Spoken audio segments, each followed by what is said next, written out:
Hello, everyone. This is JD Calderon. This is Indie Comics Explained. Yet again, I brought another fantastic group of independent comic book professionals. So please hit like, hit subscribe, share out the video, let everybody know we're here. And without further ado, I got this guy who's the perfect replacement for my normal co-host. JD, thanks for having me. It's a pleasure to be here. I'm ready to be co-host tonight, and I got a couple of great questions primed. For those that don't know me, my name is Timothy Fling. I am a writer, publisher, and musician from York, Pennsylvania, and somewhat prominently lately, I'm a podcaster like my buddy JD. I just want to be cool like you, brother. Oh, well, Jesus, I don't know. I don't know if you want to be cool like me. Thanks for having me, man. No problem. Listen, it's a pleasure every time. Thank you.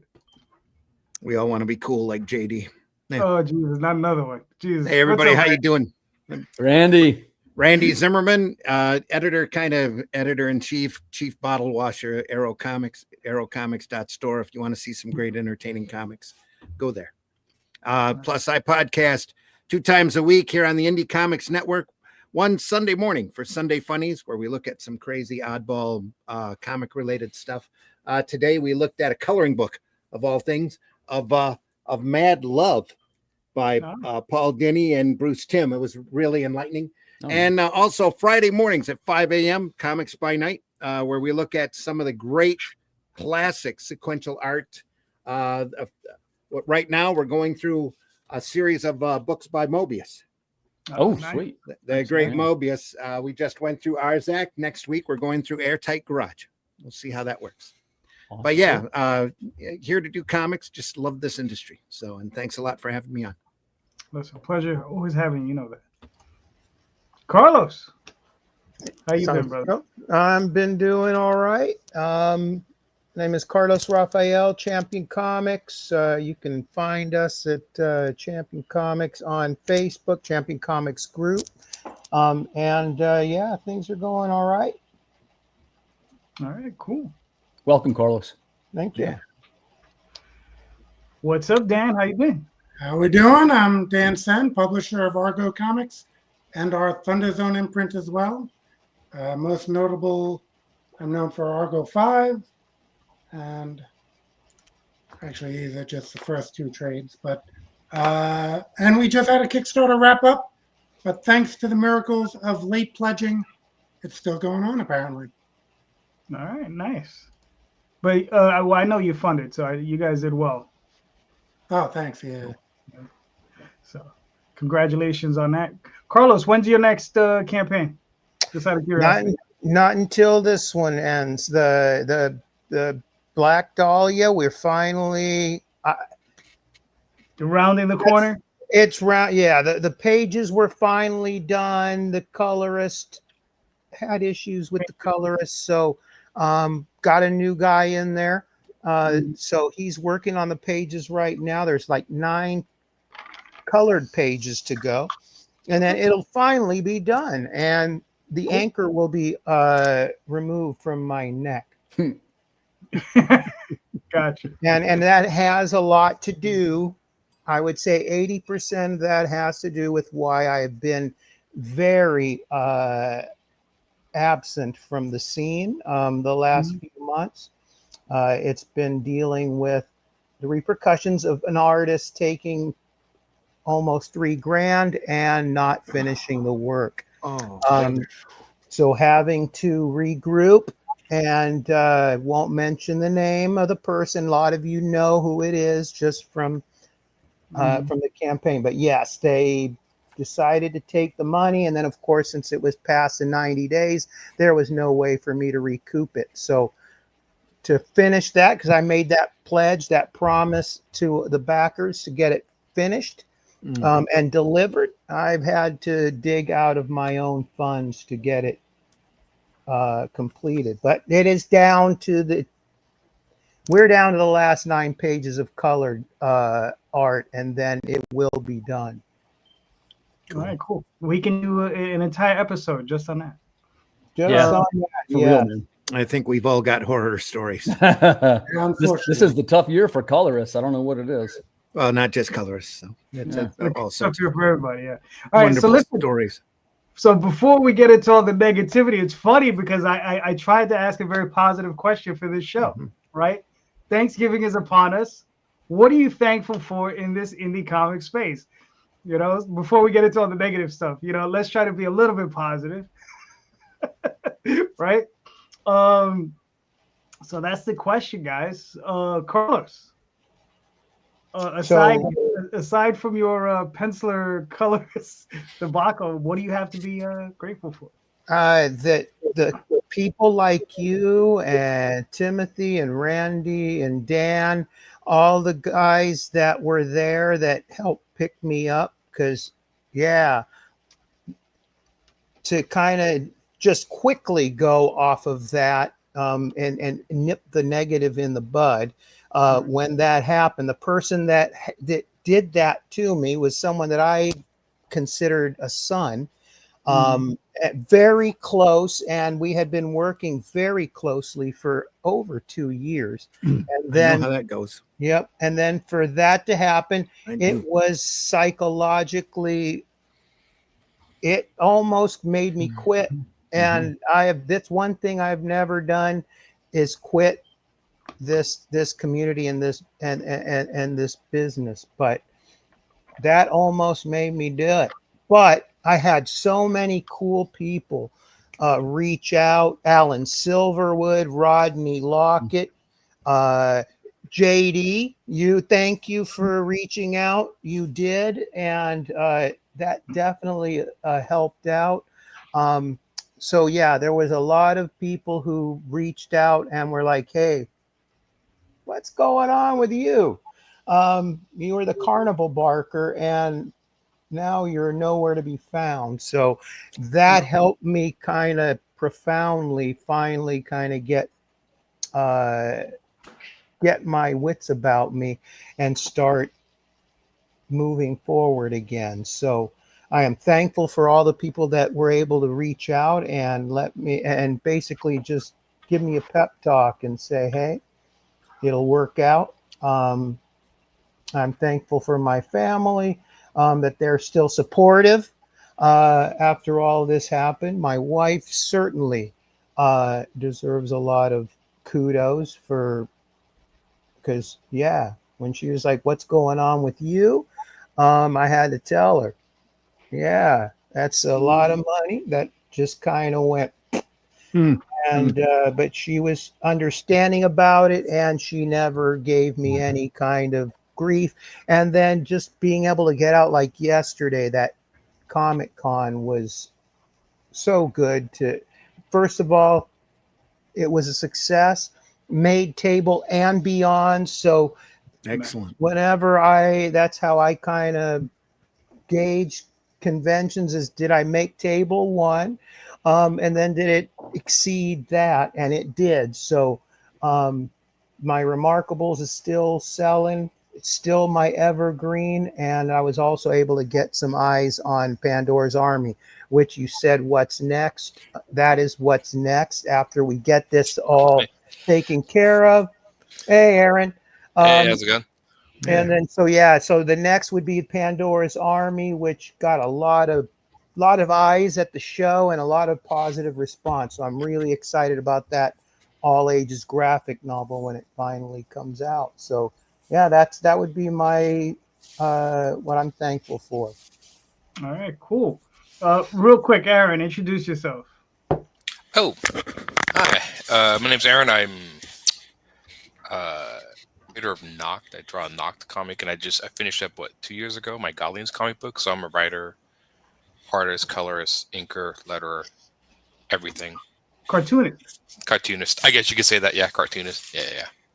So all right, cool. So Dan, we're just going around the questions. So I'll ask you the question next, but Dan is next. So Dan, what are your thoughts on the question? Yeah, I'm thankful, of course, as you mentioned just before, that I funded this Kickstarter. I mean, I haven't been going crazy with the goal number. So, there's been multiple ways of looking at Kickstarter. The people with the video, the people without the video, the people who, set it really high and set it really low. So I've been, playing around with that a little bit. But yeah, it was thankful for that, in the fact that this is the first issue, and I want to get the second issue rolling, and the funds will enable that to occur.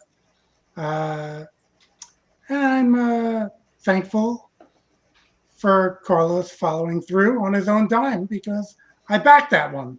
So Black Dahlia, I was down for, Yep.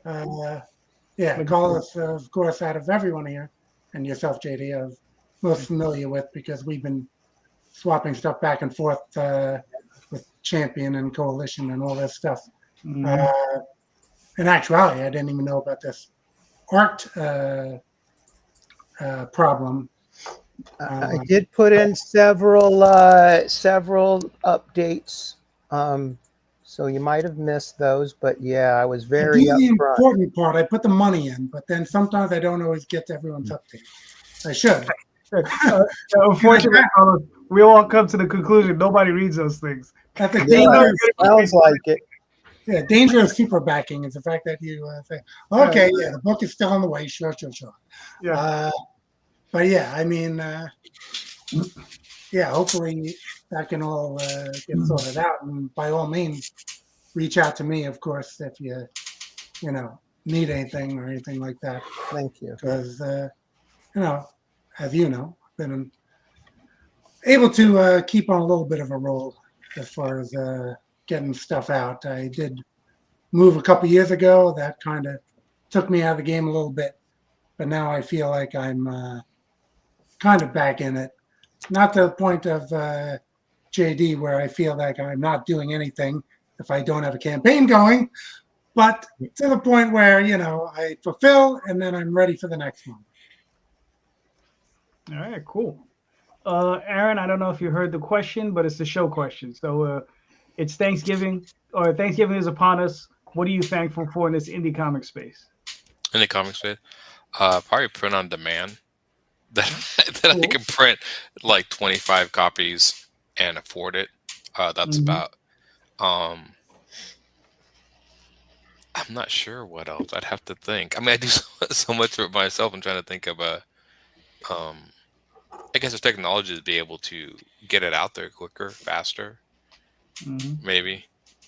Yeah, I don't know. That's a kind of a hard question for me sometimes. I guess shows like this, I could get to come in and talk to the creators. That's pretty cool. All right, So yeah. cool. Hey, look, that's fair. I mean, Randy, what are your thoughts? Well, immediately, I'm thankful to all of the backers for the Atlantean 1 that we just closed. Russ just closed that out 7 hours ago on fundmycomic.com, just barely shy of 5K, with a great group of readers. So excited about that that product. It's all done. It's going to press this week. That's why we shut everything down. Shouldn't all you guys be writing right now? Yeah, kind of. I did that earlier today, sir. Thank you. I'm currently scripting the Atlantean 2, changing a couple little minor plot points around, and we're real grateful for the Shadow Kingdom campaign, the book that came out, Critical Blast's help in getting that printed and shipped for us. They'll be getting a lot more Arrow material in the future because they did such a great job. The Fund My Comic, all of the money except for the stuff that hasn't been collected yet over this weekend sale, it's already sitting in my account. It's all ready to go. Can't wait to get that book to the printer and get it underway. Russ has got the file like 99.9% done. He's got a couple of little minor editorial quirks to do, and then it's done and out of here. We should have that into readers' hands within a couple of weeks. So it's looking really good. Other than that, just the crowdfunding scene in general. I mean, if you've been in the business as long as JD and I have, you've actually we now have an opportunity to break even and make profit on a comic, which was something that if we didn't have all of these conventions running around way back when, and a large basement or storage facility, we were kind of out of luck about printing books. But now, and like what Aaron said with print on demand, it's so different from the time that I was starting to do indie comics. So deeply grateful for all that. All right, cool. Mr. Fling. Well, it's tough to go last, JD, right? Because we got so many great points already. But I would piggyback off something that Carlos said first. I got a two-part answer. The first thing, I'm grateful to, because we do have a great sense of community in the indie creator community, and specifically, compared to any other business that you might be in, if you're in real estate or, pharmaceutical, whatever you do, it's very unusual to have a group of coworkers, which not essentially side by side coworkers, but we're in the same field. And you never get the sort of heat that comes from somebody that is potentially a competitor. In fact, it's kind of the opposite, right? Like many times JD's helped me out. Randy, we've been on each other's podcasts. Aaron, of course, right? You guys are a great group of people, and I'm very fortunate about that. And I think about it all the time. Other businesses, I don't know if you guys have done other types of careers, but let me assure you, it's not like that. And even to the extent where some of us having a bad day, we go through things, there's issues, there's family troubles, there's health things, and you can see it in the social media. We all tend to pile right in like, hey man, I hope things go better for you. We try and lift each other up. And that's something that, I'm grateful for that. If it wasn't for that, I don't know if I would have been able to stick it out some days. It's as a creator, it isn't exactly full of pats on the back every day. And, it's something that even a little bit of encouragement, I think, goes a long way. But I didn't necessarily want to steal Carlos' answer, so I did have another one. So for me this year, I'm grateful to have the support of my family, which they've been terrific with me. And I've had a decent year for conventions. I mean, I think I did 10, 12, something like that. And as you guys know, if you've been watching JD's podcast, we explained a little bit about how I've been doing something different this year, which is I do a lot of little ones rather than one or two big ones. And that's been better for me. And in my case, I've been so fortunate because I've had, my son accompanies me. He's like my road manager, and he sets up the banners and the credit card machine, and he talks to customers, and he's just such a young go-getter. And it's really helpful in that what is increasingly a youth-driven field, right? Let's be honest. You're starting to see that now. A lot of younger creators and a lot of people that are trying to, yeah, Mr. Fling. That's right, buddy. Don't rub me the wrong way. I'll nuke the earth. Looking forward to Dave's new book. I'll shout it out on the air. I've seen a preview of it. It looks great. Nice. And I did mention too that one day I even had, it was Father's Day, as a matter of fact. It was, I was lucky enough to have my son and my daughter come to the booth with me.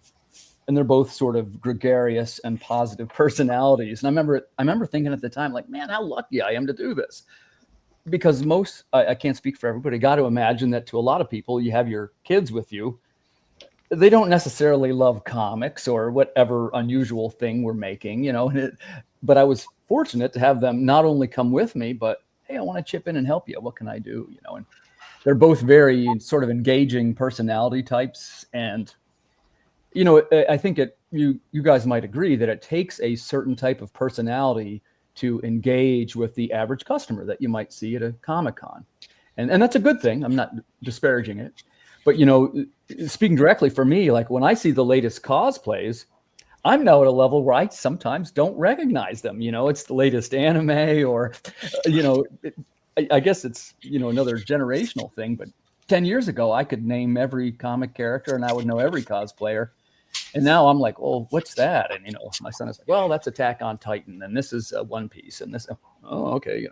That stuff all gets past me. I guess maybe it's no secret I'm not the biggest manga fella, but I'm not here to just rip on manga. The point that I'm making is that I'm lucky to have somebody that can help me to navigate the treacherous waters of the shifting consumer taste. So I'm grateful for that. And I don't think I'd have gotten as far as I did this year without them. My daughters, they went yesterday. So I got that exact taste, and that was awesome. That added just that little extra special sauce to have them there. And they actually did sell. You're talking about the youthful and how they engage. They obviously grew up in that type of environment. So they actually sold some books for me while I was off talking to other people. But yeah, that was really nice. And they do love comics, so that also helps out. Yeah. Isn't that a great feeling?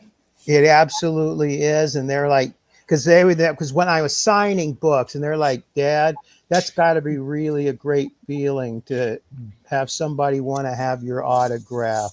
And I'm like, it's part with that 13-year-old kid. That was one of those things that when I first started writing comics or drawing comics was one of these days someone's going to ask me for my autograph and I'm going to sign it, just like when I go to cons and they did that with me. It's like, and yeah, that it was a self-fulfilling prophecy.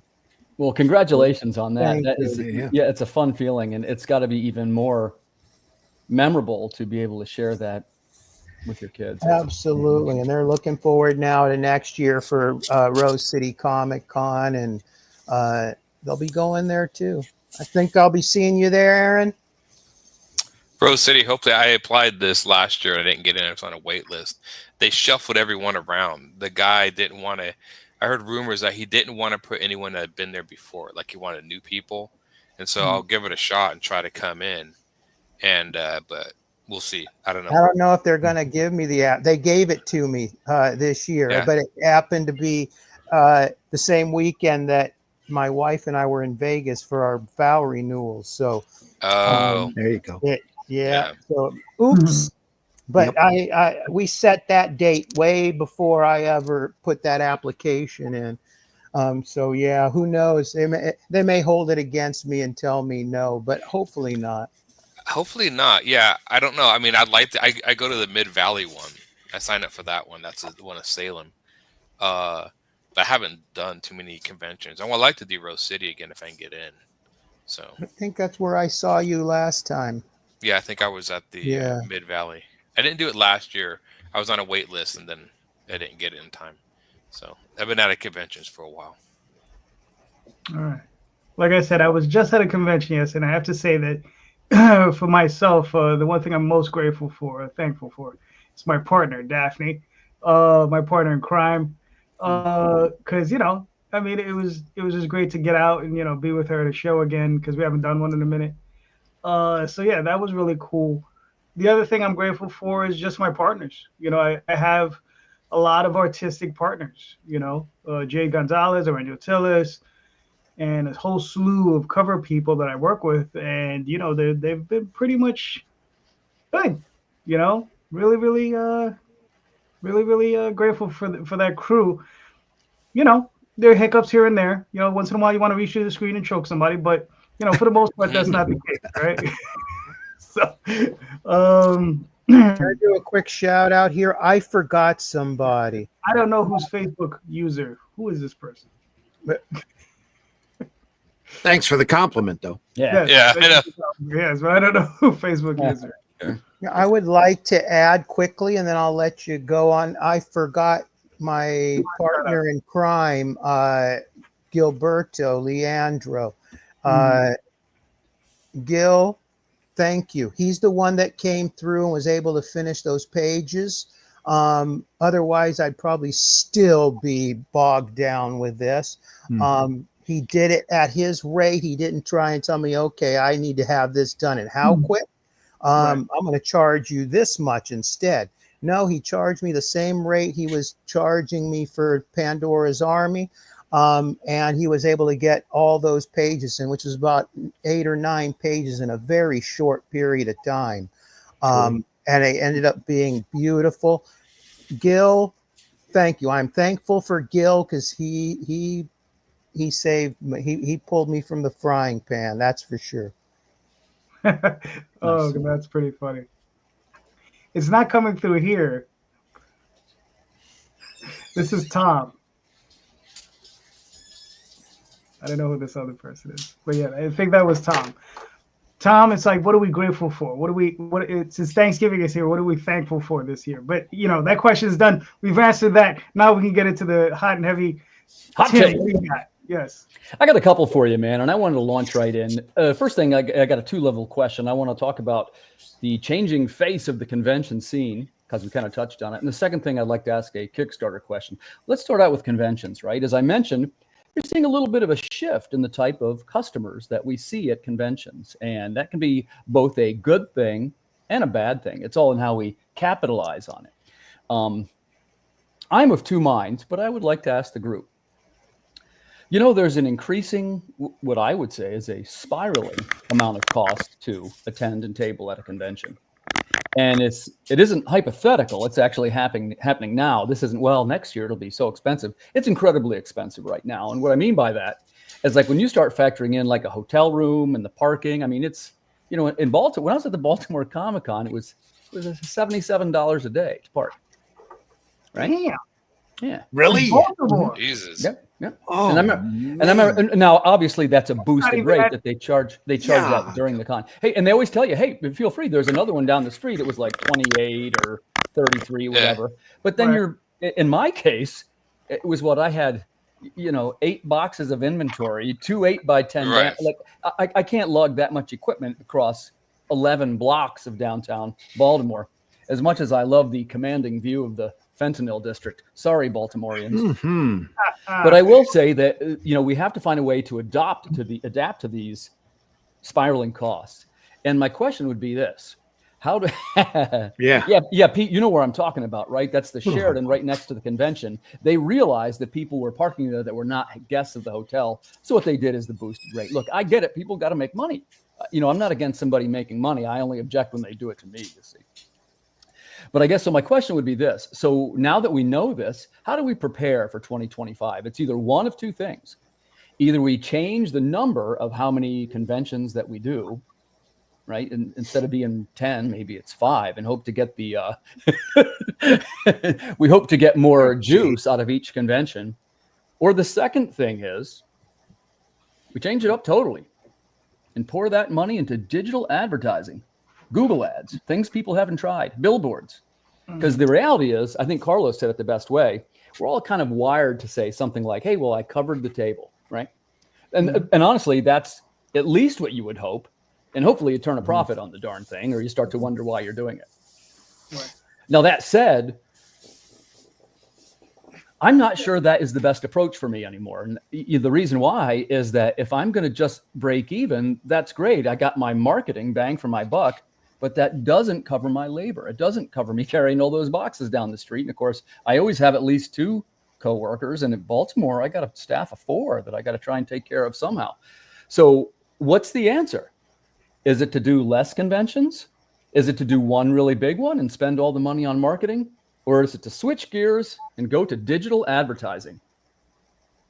All right, Oh, cool. yeah. Dave, that's a great answer, by the way. I do that in Philly with you know, I have a publishing partner, David Daub, we're both with Antarctic, and we split the tables and we split a hotel room. So that actually is another scenario. That one's not perfect either, but that's a good suggestion, Dave. But I want to hear what JD says. JD, what's the angle for conventions for 2025? For myself, you know, it's funny. I considered what you had told me, and it was just like, you know, I might go that route. Talk to smaller cons, try to get in for free, because that's actually what happened yesterday. Is I went to a small con, I got, you know, they gave me a free table, so you just go. We have smaller ones in the area, so that's one of the things we're going to be trying. There's other shows in the area that we're trying to get into, or at least Daphne's trying to get into. So, you know, we'll see what happens. We're going to Baltimore.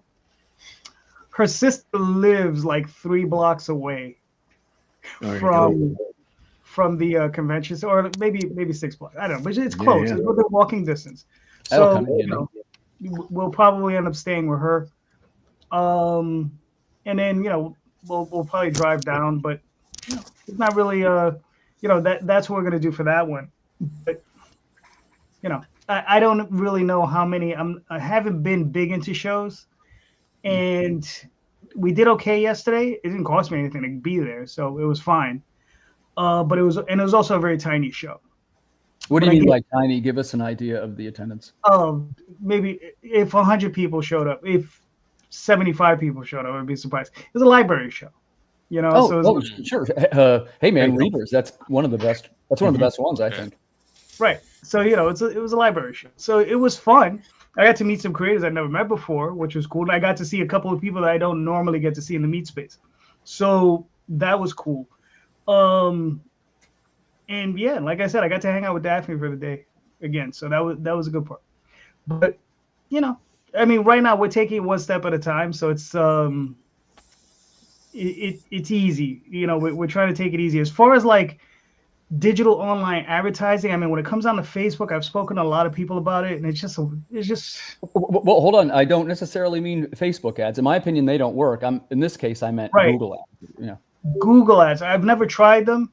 But I mean, I don't know. I get the sense that unless you sink a lot of money into it, it's probably not going to be a lot of ROI. And when I say a lot of money, you know, the one person I can think of that I know of that does well with Facebook ads, he openly says, he's like, yeah, I'm spending $25,000 a year on those I ads. don't think Facebook ads work. I don't mean that at all. And hey, I'm not crapping on Facebook. No, it works for him. He regularly makes anywhere from $25,000 to $50,000 per campaign. He's doing about 6 campaigns a year, but he's spending probably about 25 G's a year. You know, you have to spend money to make it, but you have to be willing to spend it. No, let me ask you. And first of all, are you comfortable? By the way, if anybody, the same thing. If you're not comfortable disclosing this information, I'm an open book. I'll say whatever. JD, are you comfortable disclosing who you're talking about? If not, I don't want to. I mean, he's a very public figure. I just don't want to, you know. Okay, we'll skip that. But I was willing to gamble on the fact that if you got somebody that's dropping that kind of bread on Facebook, probably already doing Google ads, and that's probably why he's doing well to begin with. Yeah, he might be. I don't know if he has been, but I do know for a fact he says he spends about $20,000 to $25,000 annually on Facebook ads. Now the question for me is, like, you know, I tried Reddit ads. They did okay, but they didn't do much better than Facebook ads. You know, and then the next I was thinking about Twitter, but you know, it's probably going to not be much different than, you know, the other one, right? Sure. And then as far as Google ads, you know, like I said, I haven't tried it yet, so I have to hear what everybody else has to say about it. Let's move it over to Randy. Randy, do you do any kind of digital ads, and what is your sense on digital advertising versus traditional conventions? I've had nothing but pain and sorrow running Facebook ads. Now, hold on. Let me clarify here. I wouldn't use a Facebook ad if you held a gun on me. I'm talking about Google ads, which is a very different. I know that's what you're saying. But anybody out there thinking of doing Facebook ads, you almost have to spend that kind of money just to get Facebook to notice you and to leave your algorithms alone. Yep. Which drives me crazy. I advertised for a couple of shows that back when I did a comic paper for quite a while, did 100 issues. But when I advertised for my fall show, they literally screwed my algorithms on my newspaper page, knocked out a 0, and kept telling me I'd have better visibility if I bought more ads. And I'm like, well, you just robbed me of, you know, a huge percentage of my eyes. So why should I spend any more money on you? You've hurt me more than you've helped me. I'll tell you that. And I didn't get any type of response off of the ad that I did for that show. So I caution everybody to do your research if you're going to take out even any kind of digital or spend any kind of money. The person that JD's talking to has already got it worked into their advertising budget that they're going to drop hard money in certain directions. And you drop enough money, you'll get noticed and maybe you'll get treated better. But everybody's platform is like their own little private fiefdom. And then they decide who gets treatment and who doesn't, you know, and it's like that even on the crowdfunding platforms, the same way. Yeah. But what was the rest of the question? I'm sorry. Well, I think that's a great answer. Really is, how do you feel that compares to conventions? On conventions, I try not to spend any money on conventions. I remember the old days when we all used to crowd into one hotel room and spend maybe a whopping $50 or $75 on a table. And those days are gone. But what I do or have done in the past, I haven't done it since the bug and everything that happened, but I used to throw shows twice a year. Just go in, find a little space that I can rent for, you know, a few $100 or close to $1,000, charge next to nothing for tables, call all the dealer buddies and throw a comic convention as opposed to a media con, which you know, that's another pet peeve of mine. But you charge next to nothing to get through the door. You charge next to nothing for the tables. You make sure your expenses are covered, and you get a lot of happy people. You get a lot of happy retailers who make way past their table money. A lot of people that come in and, you got to charge a little something just to make sure they're serious when they walk through the door, and they're not going to cause you much trouble if they've dropped a $5 in order to look at everything. But it turns out that those single day shows for me, I'm in the middle of Michigan, so we're really more spread out. There's one show in Flint. There's a big show in the huge show in Detroit that just happened this weekend. That I didn't go. I haven't been to that show in about 10 years because they got way too big for me, in my opinion. And then there's another whole dozen or so littler shows down there in that area that covers the same ground, where the tables are half as much. The people are friendlier, and they're not wall to wall, looking for, they're looking to find something good to read, as opposed to getting an autograph by a star in a movie that they enjoyed once. 20 years ago. Yeah. 20 years ago. Yeah. Great answer, Randy. I agree with you. But I love throwing little cons. It is exhausting, but I recommend everybody to try them up. A little, not quite flea market, not quite, big 2-day conventions, little 1-day short conventions with the right amount of advertising, few yard signs spread out throughout the community, and a low admission price, a low table price for all the rest of your dealers. And there's a lot of the comic dealers, especially out there, if you talk to, or you can find them, they're going through exactly what we're going through at these shows. You've got guys that are setting up selling everything but comics anymore. Mm-hmm. And and those dealers at those shows are incredibly rare. And on the other hand, I do have to say that there are folks out there who do great 3-day shows that are coordinated, that understand the comic market. And like next weekend, I'll be at the Grand Rapids Comic Con, hashtag always be promoting. And I'll be there, and I'm treated like a king. And that, for me, that's amazing. I love the coordinators. I love the people who put on the show. I can't talk highly enough about that program, but they have a huge list of anime voice actors and media stars also. And they're way across the hall from where I'm at. And I try to catch them as they come through. Plus, I offer to moderate panels for them, or be used in any way that they want, any way that they can use me, because I just love the folks that are doing it. That's a great answer. That's a great answer. Let's move it over to Dan. Dan, same question for you. If you have the choice between running digital ads or an increased convention presence, which would you choose and why? Yeah, I'd have to go with the digital ads. It seems like the conventions, when I were last doing them, are more of a celebration of the characters people already like, rather than a discovery of like new books. And I mean, I'm out there looking at the new comics and indie comics, but it seems that's more the exception to the rule. Whereas, again, you have the cosplaying and the print purchasing of, again, the characters that they already really love. As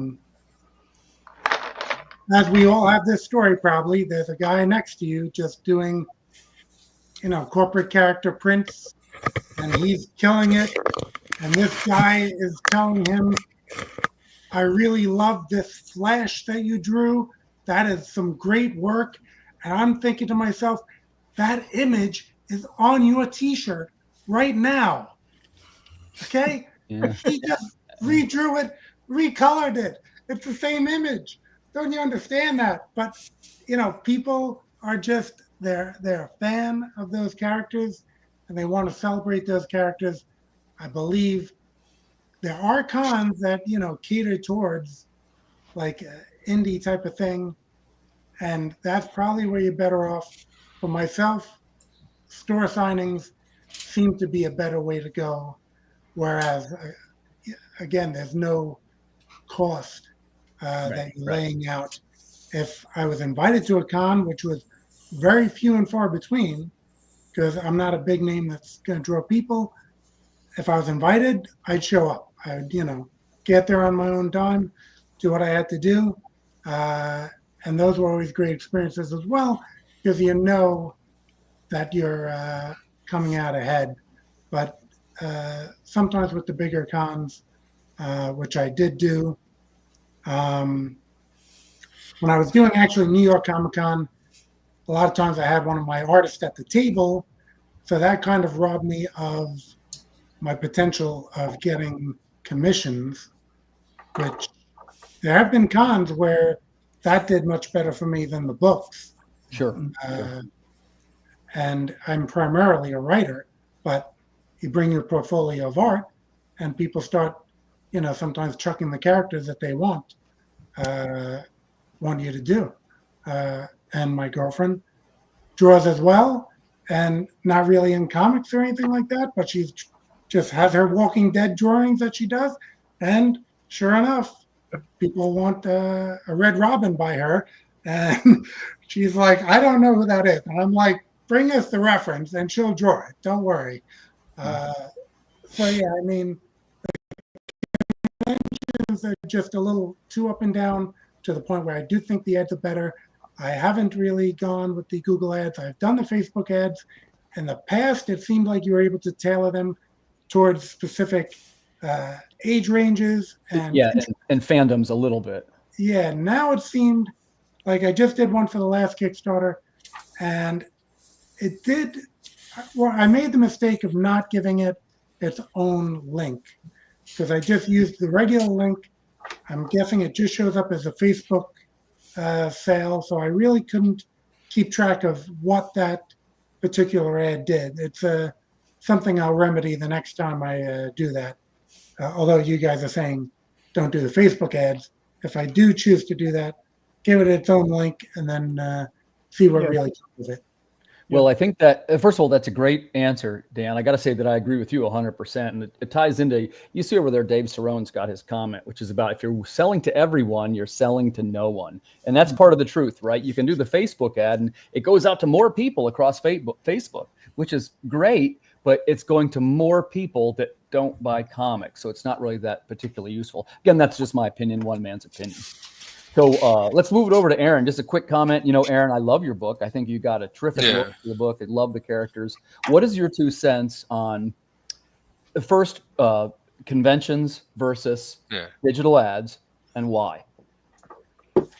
It's funny. I remember paying for Google ads years ago. Not Google, it was a Facebook ads. It didn't do anything. And I was like, okay, whatever. And so I was just not really having the money to do stuff like ads. I'll just post on Facebook. I didn't I get it goes to more people. But again, when I think I posted an ad for one of my kids' books and it goes, this looks like Pokemon. And I was like, fuck this shit. I'm not the guy came with, it looks like Pokemon. I'm like, okay, Beavis, thank you. And I paid $30 for that, really. So I was done with that, one and done. I do like the ad stuff I'm doing, which is free. It doesn't bring in much looks. I get some people buying, but I just I have ideas to run my own little ad campaigns for my store. Because I only print 25 copies. I just pay $100 to Comics Wellspring, print my 25 copies, and they last. And now in this case, forever. You're directing them right to your website for sales, yes? Yeah, direct to the website. So that's the idea. And since I'm an artist, I can give I think I gave a Halloween print this last campaign. Yeah. Because I like. By the way, I saw your just a quick comment about your advertising. I saw the one about the dog. I thought that was a great idea. Oh, Jack? Yeah, he's still in it. He's my kind of my mascot. So even in the new one, Jack's in every one, and he always is talking about it. Because my girlfriend's like, "Why don't you make?" Because my dog, he's a Basset Hound. He's 1 in 4 months. We have people stopping in, I swear to God, stopping in cars. Is that Jack? Jake? I'm like, Jack, yeah. Oh, I love your dog. I'm like, who the hell are you? I'm like, people, it's weird. So I'm like, okay. She's like, everybody loves this dog. Put him online. I'm like, okay, put him online. I had somebody. Well, there was 2 things that were smart about it, I thought. Number one, it hopefully drives sales to your website. And number 2, it brands you. Hey, there's the guy with the dog. Exactly. That's what I was doing. He's becoming my mascot. And somebody said, this is funny. This is the most wholesome advertisement I've seen in ages. Some guy commented on one of my, and I'm like, I don't know if that's a sad commentary on the comic industry right now. One, if a dog's winning that one.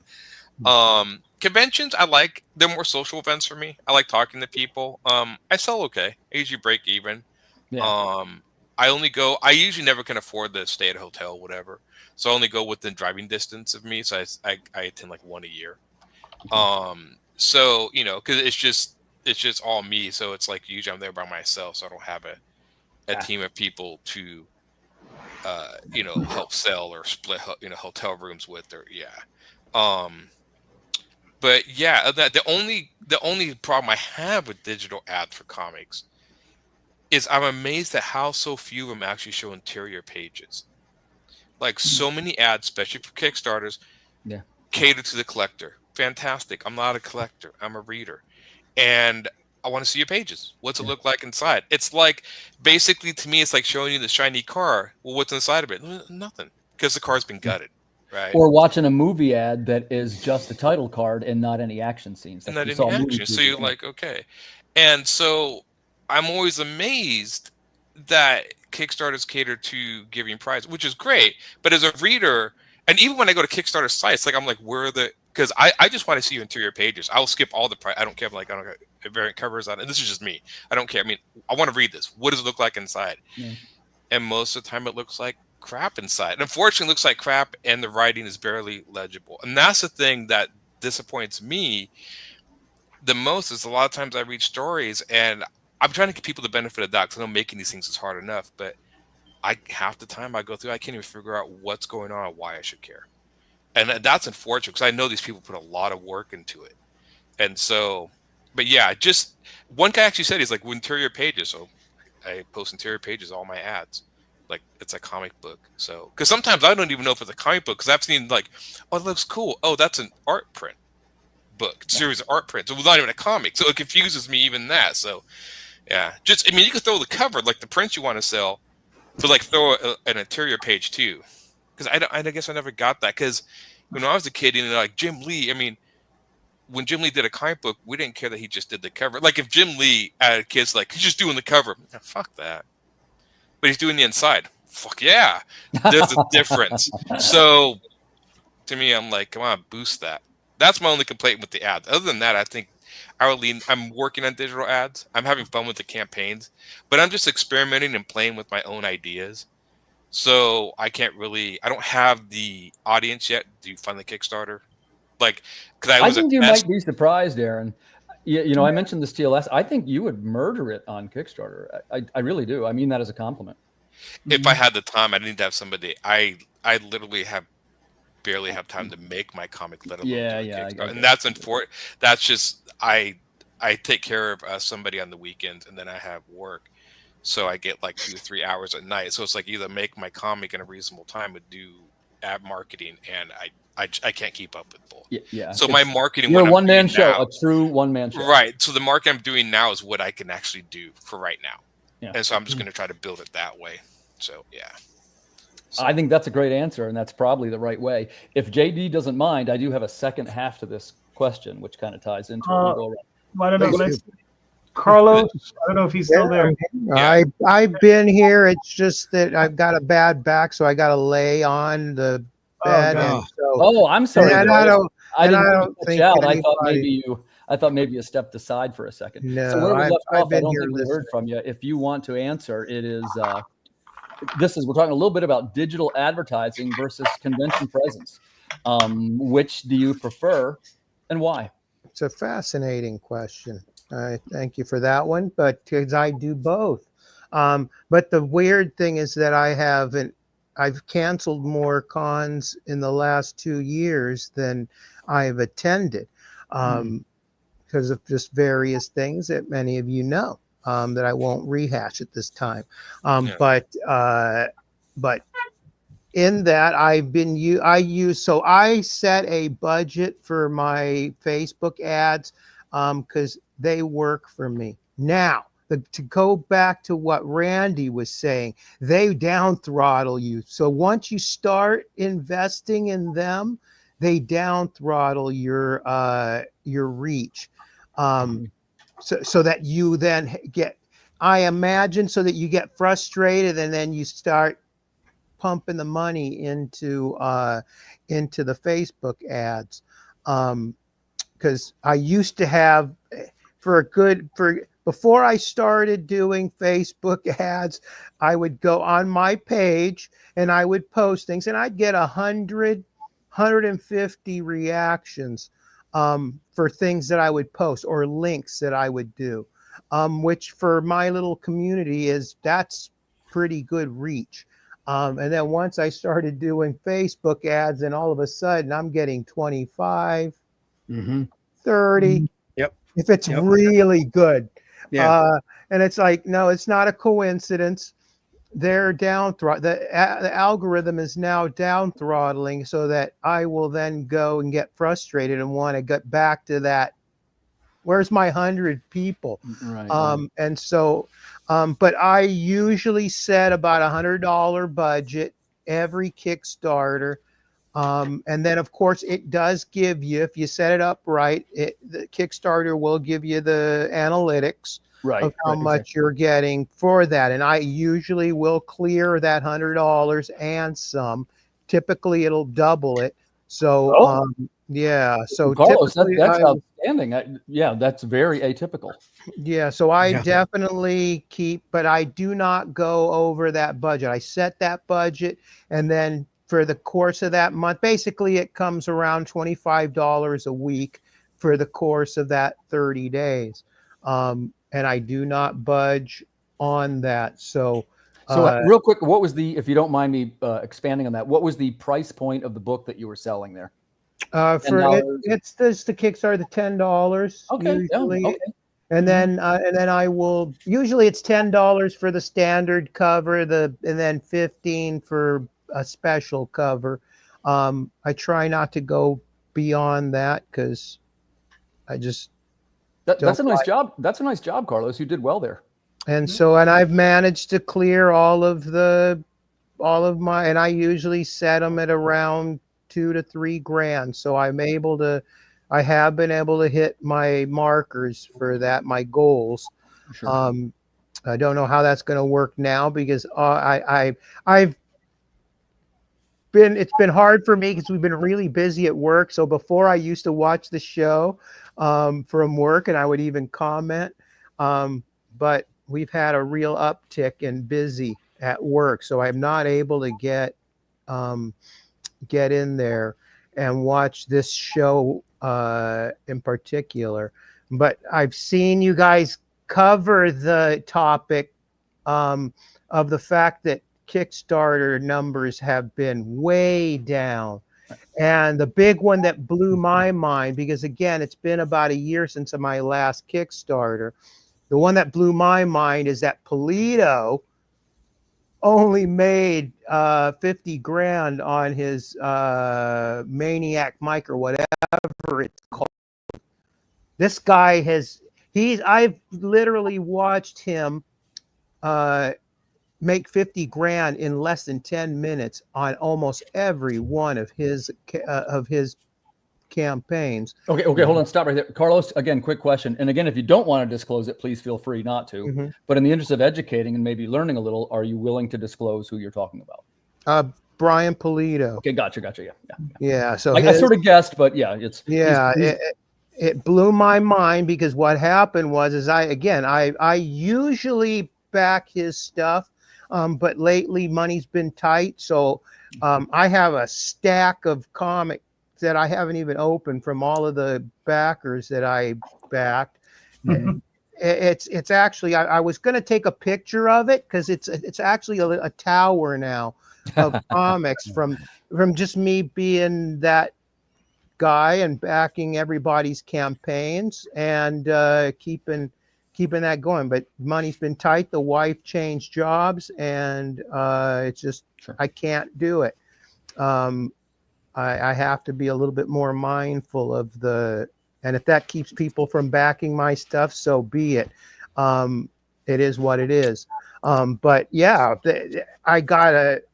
it was actually one of my partners in Coalition Comics that he's like, check this out. And then I looked, and I was like, holy shit, I cannot believe, because they were talking about it, about how the numbers have just tanked across the board in Kickstarter. And it's like the gravy train's over. And then that was the proof, was like, wow, I cannot believe that a Polito production only made 50 grand in 30 days. And the numbers were, the backers were down. So typically he'll make about 2,000 to 2,500 backers in his campaigns. Impressive. And this one was like 1,000 in that ballpark. Was That's it really impressive. reprinted hold on. material or was it new No, material? it was a No, brand it's spanking new. Yeah. Sorry.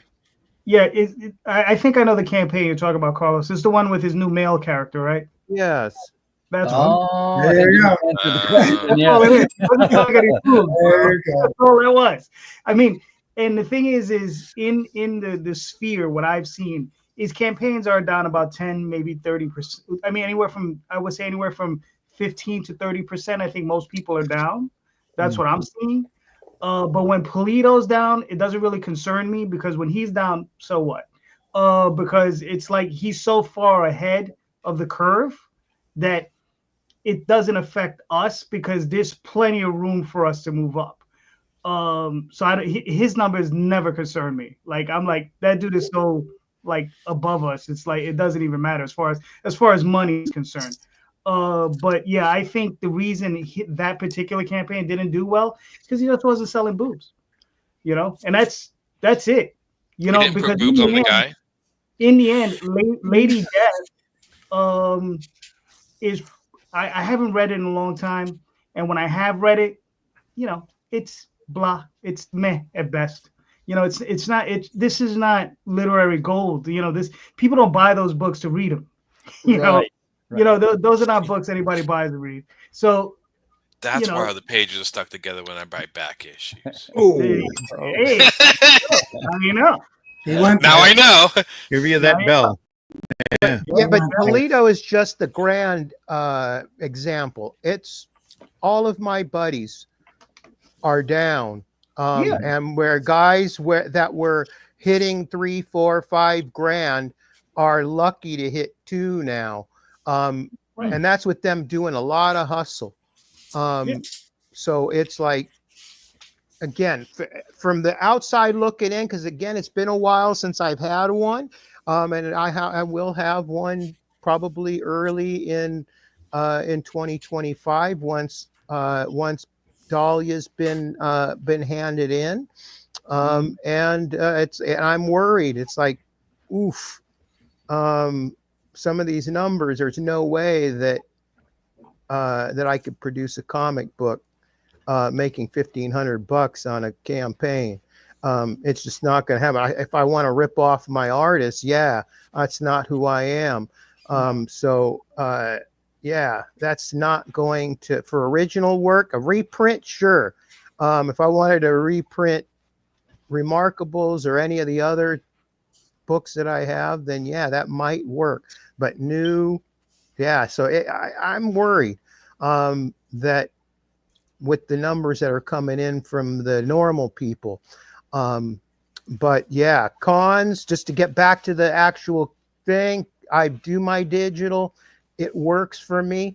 Again, I don't know how it would be in the 2024, 2025, because it's been a bit, but with cons, I just had the one yesterday and it did great. That Grit City is a comic book crowd. They have the comic guys in their artist alley, and that's the guys that they brought in. There are no movie stars. I think there was some voiceover actors, but I'm sure those guys are pretty cheap, being that they're voiceovers. But it caters to comics. People were there buying comics, and they had all their bags, which I miss the days when these guys with 2 huge sacks under their arms, back issues that they bought, versus having all of these photographs that are autographed. And it's like, man, that's a celebrity con type of thing. and you just got to hustle. I had to change. I had to change starting with SummerCon, because SummerCon's a huge con in the Northwest, but it caters to the celebrities mostly. They did have, like, Jim Shooter was there, and a few others, and they did have a lot of foot traffic, but it was this movie stars. But luckily they were all the way on the other. There was like two or three different whatever you would call it, areas. So there was the artist alley area that was all one. Then there was the anime, and then there was where the celebrities were, and all of the vendors, like selling the Funko Pops and all that. Mm-hmm. And so I had to hustle. I had to learn to get in front of the table, which I never did. Normally, from the times of the wee times when I started in the 80s with tables, up until now, I sat in my chair, and then if people walked up, I would say, "Have a look." And then starting with SummerCon, because I did kind of observe how some of these guys were working the crowds, I guess you could say it. Yes. And then I just started to learn to have to work the crowd, and opening with "Welcome to Champion Comics," or "We are Champion Comics. This is what we do." And I had to go at the front. That's why I'm tired, because yesterday I spent a lot of time at the front, kind of just drawing attention to my books and my table, because it just doesn't seem to work to just be there and then let people, because a lot of people nowadays, I notice, they walk in the middle of the yeah exactly yeah they the middle walk in the yeah. middle, and it's Yep. like, you don't come to that's what you're here for. Walk to the tables, and even if you don't want to stop, just at least, hey, come here, say hi, and then move on. But it's like people tend to they're cosplaying, and I don't want to bust on cosplayers because they have their part in it, but it's cosplayers taking pictures in the middle with everybody, getting stopped and posing, and then people staying, and even with kids, it's like they walk with their kids, but they don't come over. And it's like, man, if you came over, you'd realize Pandora's Army's here, and it's a kid book, and your kid probably is going to love it. But they sit there and they stick to the middle aisle, and they just walk by and they glance and they go, you can't see what's at the table if you're in the middle aisle, unless you got eagle eyes. Well, I love to mention there's a way to turn that to your advantage, which I'll just quick throw out. Cosplayers love to have their photograph taken in 99.9% of the time. And that's because they've done a terrific job developing this craft, and they put the same amount of love into the thing that we do. So what you want to try, potentially, is something like this. Hey, do you mind if I take a photo of you for social media? Oh, yeah, that'd be great. Hey, you look terrific. Come on over. And you have them stand in front of your booth, and you take a photo of them in a way that your logo and your artwork is visible in the shot. JD, I know I'm preaching to the choir. We talk about this a lot. Yep. Don't appear on camera unless your brand is in the shot. Yep. All right, gentlemen. So let's chill on this for a little bit. I want to start doing the campaign. So let's share this out. Dan, we got Thunder Guard. Talk to us. What do we got? Well, that right there is characters from 6 different creators. So I had Argo Comics already. That was all my own characters. I got involved in a couple publishers who were kind of like combining characters, making like a combined universe, somewhat like early Image, where they had, Wildstorm and Extreme and all the different studios on the same Earth. And I kind of liked that idea. The 2 times I tried to take part in that elsewhere, it kind of fell apart. And I said, sometimes you think, I could probably do this better. So you try it yourself. And that's where the Thunder Zone imprint came about. And Thunder Guard became the book where we brought in, again, characters from different creators. and that's like an intro page right there to one of them. That's Singapore Sling. So that's a creator from Singapore. He's also a stand-up comedian. He has a book, Supercross, that we started publishing, and so he threw in Singapore Sling as one of the characters in the book. And when I was doing the Thunder Guard book, I didn't want it to just be like a little cameo. So each character, as you can see, has kind of like an intro page, and they star in the book. So again, it's a variety of characters. I even did full page pinups, as you can see, of each character. Kind of let each of those characters really have a starring role.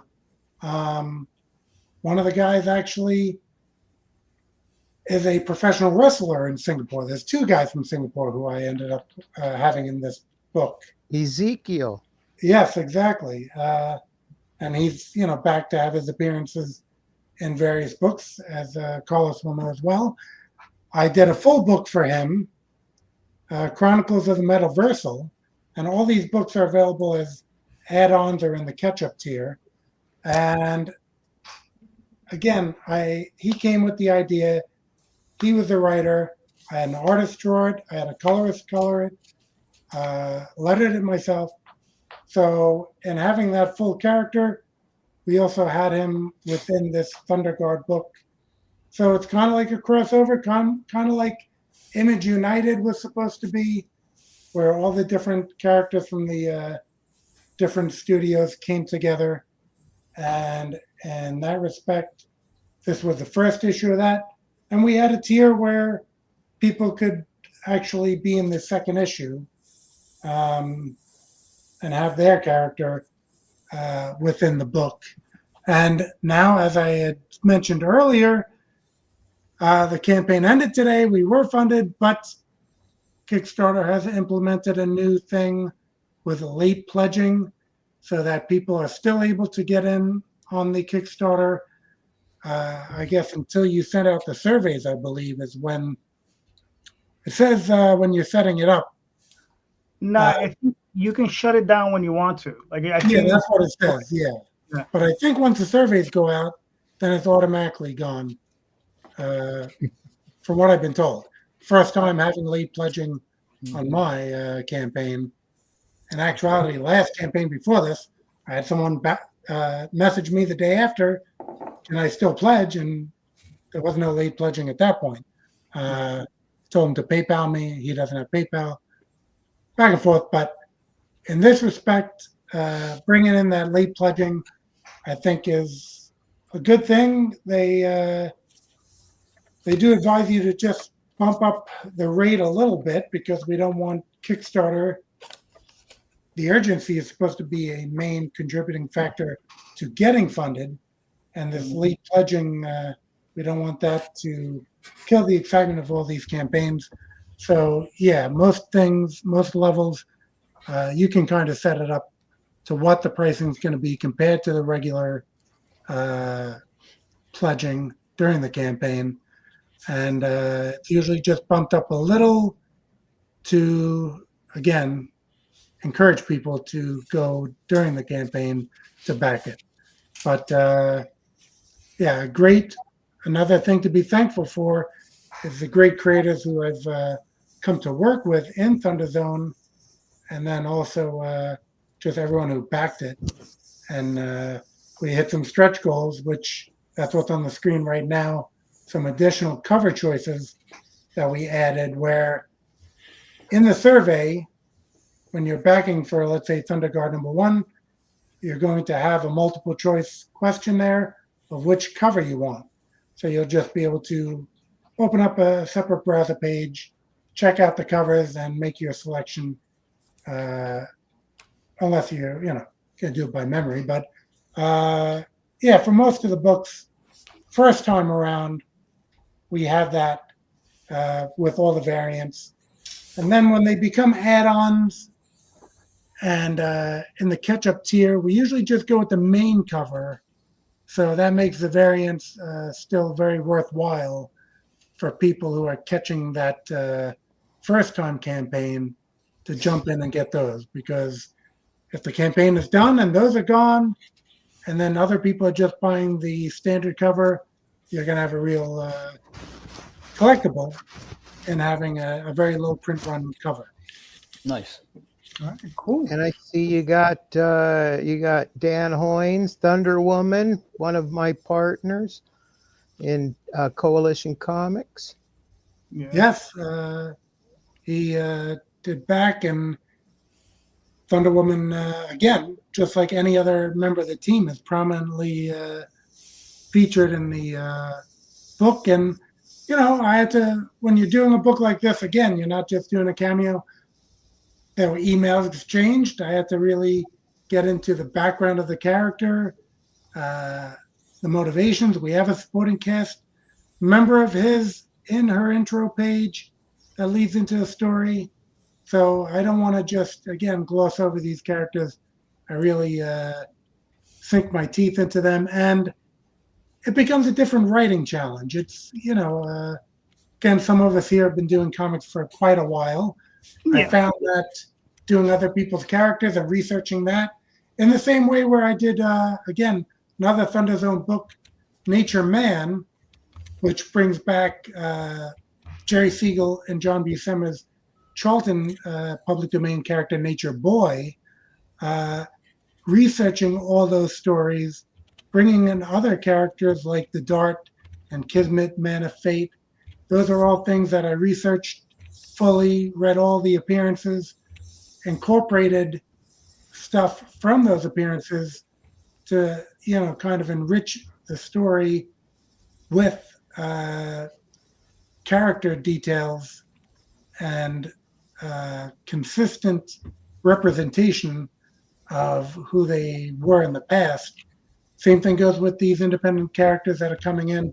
I want a full representation that the creator is going to be happy with, and that we're going to have a book that we're all proud of. Eduardo Viena did the art, which couldn't be happier with, and Tio Pinheiro doing the colors, Francisco Zamora doing the letters, Thunder Zone, the Thunder God rather, became a book that I was extremely happy with. And then we had Junkyard Joe #2, which had a Thunder Guard backup. Again, the previous campaign, we enabled people to be into that story.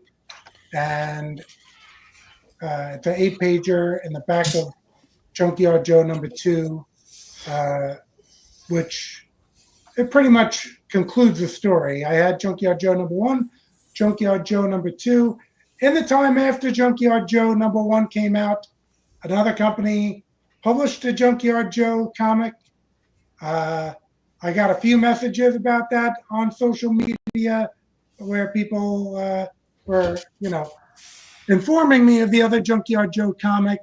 And I said, well, did anyone inform them that there was already a book out?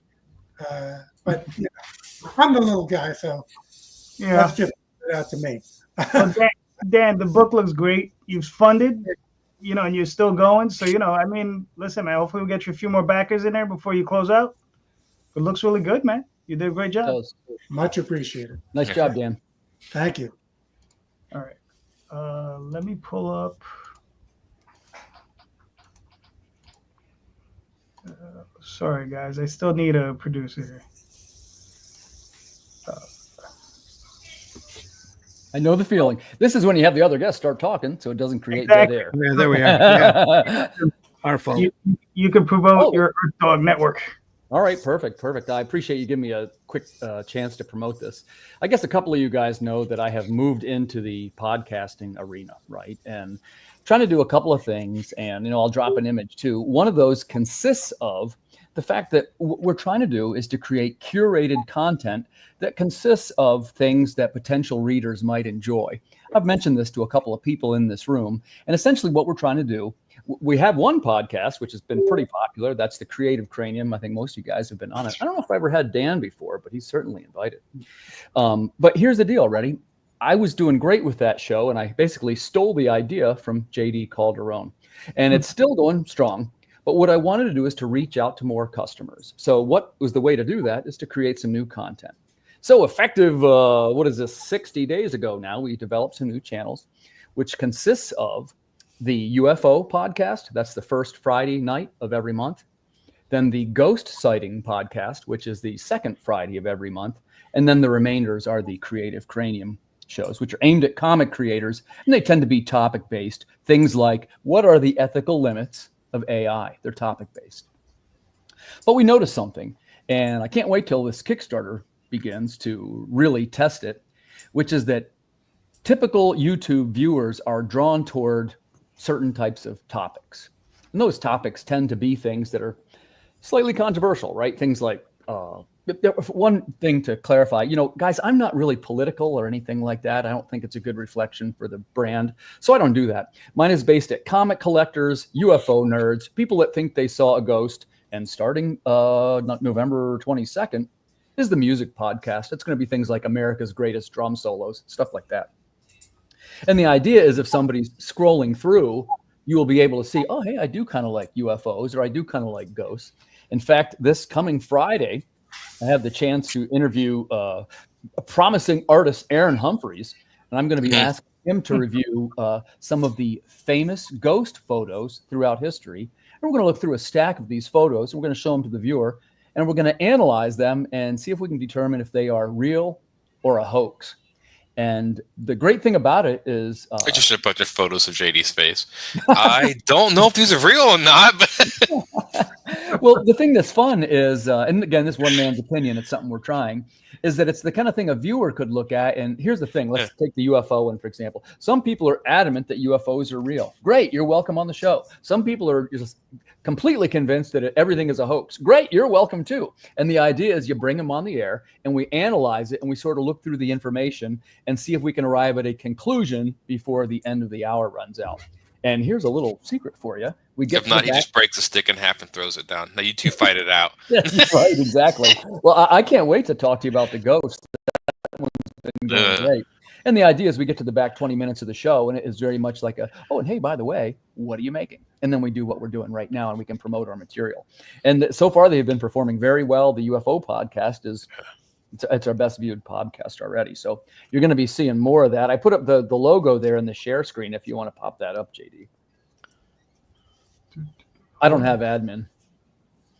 So in the next couple of days, you're going to be seeing it's going to be rebranded for 2025 into the Earth Dog Network, which is comics, UFOs, ghosts, and music.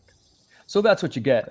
And the idea behind this, of course, it's branding. We talk all the time about the difference between marketing and branding. Just by talking to the talented guests on the show, I can tell already we're all pretty good at marketing. The part that I'm trying to improve is the branding. And of course, specifically the difference is that viewers tend to gravitate toward personalities, right? So what the theory is that they'll start to know us and see us on these shows. It's called making a deposit before you make a withdrawal. Anything on the network, it's free. You can view the content. You can read my Substack. You can listen to all the theme songs. It's all free. These are all deposits. Then when my Kickstarter comes out, I'm asking for a withdrawal. So we'll see how it works, but you're going to notice a distinct change in tone for 2025. And this isn't hypothetical. We've already done 3 UFO episodes, and the second ghost episode will be this coming Friday. And just one other quick thing, I'll give you this one if you're mildly interested, and you guys are invited as well, which is coming up. If you want to pop that up, JD. We're going to be, I'm going to be one of the panelists on the Sierra Nova Comic-Con Virtual Expo. What it is, it's an online Comic-Con, and we have various panels over there. This is not my baby. This is Greg Moquin, if you know him. He's a heck of a nice guy. And he gave me the opportunity to moderate some panels over there. So what ours are going to be, it is... we're going to do the top 11 N64 games. We're going to do a special edition of Creative Cranium, which is tips to develop your Kickstarter presence. And the third one is going to be it's a special edition of Watch the Skies, our UFO podcast, where we're going to reveal the secrets of Roswell. So if you have some time on the weekend, that's the last weekend of November, I hope you will come over and check it out. It's going to be tons of fun for everybody. And by the way, if anybody in this room is so inclined to come on and make an appearance, you're definitely invited. Shoot me a DM after the show. I'd love to have you. Okay. I'm a believer in that. I like to have lots of different kinds of guests. I believe in raising different types of voices in our community. And actually, most of you guys actually already know me, so you know the drill. I know Randy's been on, and the idea is to come on and have fun, and we learn a little bit about who you are, and then I sort of hand you the mic and say, "Hey, what are you making? Tell us about it." And the guys over at Sierra Nova, as you know, they're comic book makers, and they're trying the same thing. And they actually said this year some words to the effect of, and if you're watching, Greg, I'm sorry if I'm going to screw up your slogan, but the idea is that they're going to start providing content. And they've obviously noticed that when you start to say things like, well, we're going to have a show about this or a show about this, they want a little bit of diversity in these panels. When I say diversity, I don't mean any type of, I know that's a charged word. I mean different types of shows. It's not all going to be comics. What I mean is when you go to a comic book convention, what is it? Maybe 40% of it is comics, right? You got, cosplay and special prints, and there's different types of art and carvings and soaps and celebrities and people that like Lord of the Rings. These are all segments. And what is the correct way to embrace all these segments? I don't know. But I do know that we're going to try. And you're going to see this in 2025. And I hope you'll consider coming over and being a part of it, because I think the secret is to have many different types of creators. And the idea is, look, I'll be honest with you. I'm a selfish guy, right? They say that the way to be successful is to try to help others. So the whole reason for me doing this, I think it was Carlos mentioned it earlier. If I could, man, I would back every indie creator book on Kickstarter. And I love all you guys, and I want to give a big hug. And actually, most of your books, I think I might even be a backer on. But the truth is, my wife took me aside and she said, Tim, what are you doing? You're buying all these comics. I got months where I think it was Carlos said, I got the stack of, it might be 100 comics down there that I haven't even read yet. Yep. And I said, I've got to come up with something else. I want to try and help the community, and I want to do it in a way that is new and innovative and provides free content to followers. So this is what I came up with, and I hope that you will come over and support us. All right, cool. Looks cool. Thanks, man. When Aaron, is I it? can't wait So to have November 11th. So this is coming Monday. Wait, Okay. hold on. Hold on, JD, if you want that one. This is going to be Friday night. That's the Haunted Basement. This is what you call it, the official Earth Dog Studios ghost sighting podcast. And what we're going to do, I'll get you a headshot. Yeah, I put a little okay. knock, but we'll modify that. It's super easy to fix. And the idea is we're going to look at ghost photos, and I'm going to ask the panel, is this real or isn't it, and why? You should get a picture of your dog in there. Yeah, you know what? That'd be great, actually. If you want, I can send you a picture of my dog. Yeah, that'd be perfect, man. And hey, well, I got you right in front of me. Do you believe in ghosts? Yeah, I have theories. I have ideas. Especially, me and my friend Tom would talk long and hard about what we think they are. So yeah, I could talk about that on the show. I can't wait. And see, you get the idea, right? And it's just there's no wrong answers or anything. We just talk about it, So that's what I'm up to. That's what I'm up to, JD. And I just wanted to be popular like JD. What can I tell you? Hey, listen, you let me know when that happens, all right? Because then there might be some hope for me. Say, Aaron. So talk to us about Noct. What do we got? Noct is I like barbarians, and so I made a barbarian, and I like Halloween, so I smashed them together. And so he's kind of based around like Robert E. Howard stories. Each issue is its own story. As long as you just in the beginning of the book, I explain like kind of who he is, and then each story is its own thing. I'm working on the third one right now. I added some posters because originally Noct started out being a series of posters to tell a story, and then I started doing comic books. Goblins is my book. I'm done with that. God knows I'm done with that. That's 12 issues. I just had somebody finish buying all the issues. Difference between the issues is I don't reprint the covers in the book. So the only way to get the covers is to buy the issues. Nice. And so that's the way that works.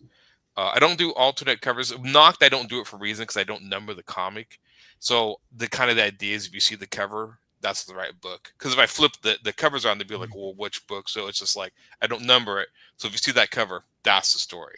So that's why Goblins, I would do an alternate, but Noct, I'm like, nah, because I don't want to.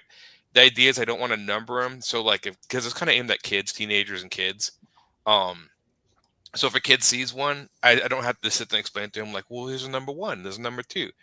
He's just like, I like that. I'm like, you can read it. It's totally self-contained. That's kind of the selling point behind that series, because I know some little kids don't completely understand the whole idea and stuff. That's I do. So each of my Noct has a 2-page spread. Which I think is fun. Gorgeous. This one I did of the actual because they're hunting vampires, and so I do twists on the original monster. So my vampire is the reason he sucks blood is because he's pretty much made of blood, and so that's his lower body is blood, and so it's actually just like creeping out of his coffin. I cut off his head for a reason because I want to reveal that in the next page. But he looks demonic, and there's you can do that's my dog, that's another one of my ads. And then I just always put my dog in every ad, and added covers. That was the print I was giving a Halloween print, and the idea he's like the guy's a head lopper, but he's lopping off heads of like pumpkin dudes. That's the idea. Is he has like decapitated heads, but they're pumpkins instead of. And so yeah, the other link is just to another ad. So you could bring that one up. But yeah, so those are my ads, and my dog's in every. So also in the picture of Jack. My dog's name's Jack. And so yeah, I'm kind of branding a little bit with my dog, and then each one I show like a picture of my Goblins and Noct, and then this one, and I do have more prints. I like Big Bones. Yeah, we got a picture of him with that bone. He never chewed on it, but he loves it. He was like resting on it. I'm like, okay. And so I do have other prints. So I just started giving away prints. Those are what my vampires look like. That center one is what.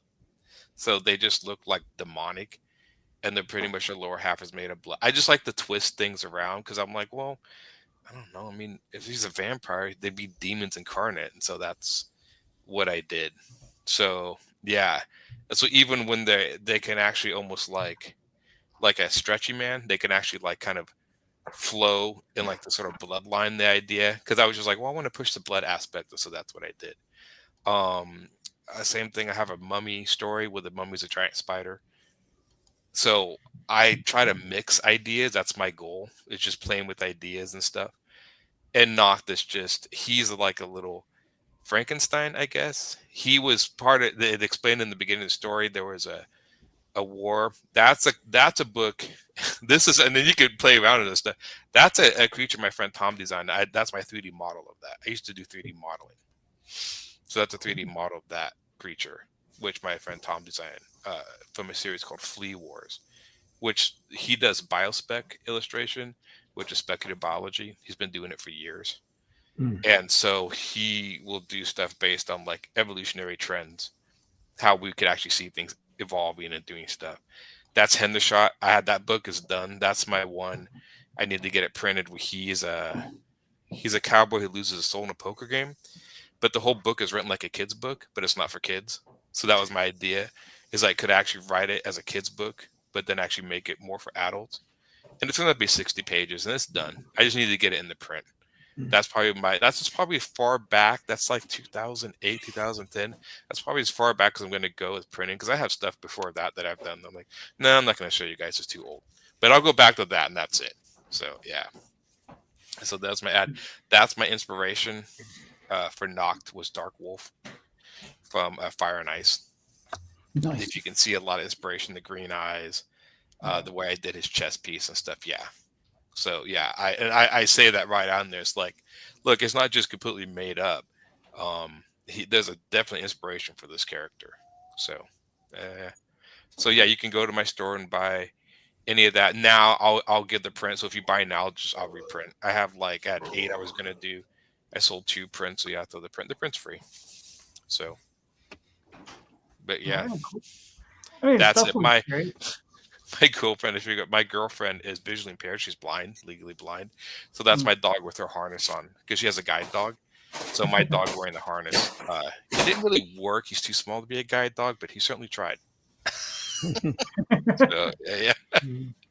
So yeah, I just been doing ads and stuff, and I've been having fun doing this because I get to play around with my dog and then play around with my comic. And I think that's why it works. It's a fun ad. yeah. That's really cool. Very nice.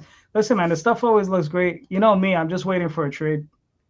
It is. After the 4th issue, I'm making a trade and knock. So it's coming, JD. I got 4 issues. I'm thinking I'll combine. So like most comics, every 4 issues, you could combine it into a $19 trade. Yeah. All right, cool. Because you know Very me, cool. I like the trade rate. All right, I'm gonna throw this up real quick. This is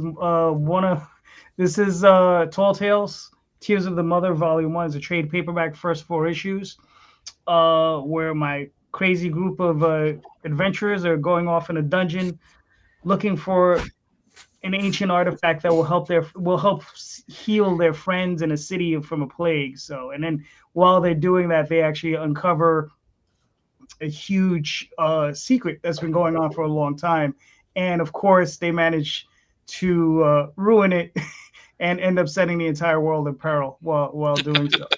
So yeah, but this is Tall Tales. This is by myself and Daphne. This is some of the black and white. The book is in black and white. That's how Daphne likes it, and as you can see, she's very detailed. That's really cool, man. Yeah, super cool. You know, and this is it. And then we also have the other 4 issues. This is, I guess, the second arc of the story. The first arc is available, the first 4 volumes. That's a total of 20 books. That's available.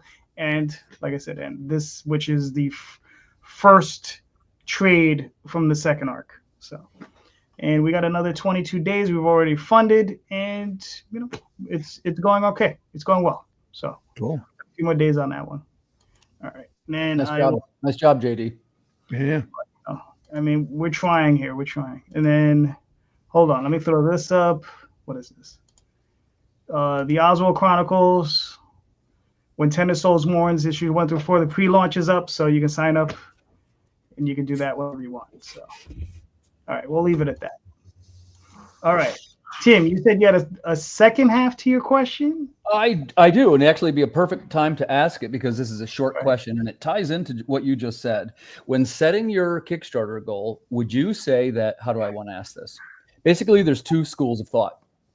Number 1 is, hey, I've got to make, I'm just going to pick a number. I got to make 3,000 to cover my costs, blah, blah, blah. I'm setting the goal for 3,000. The second school of thought is, I'm going to set this as low as humanly possible because there's a boost to the algorithm that is generated by the speed at which you hit the goal.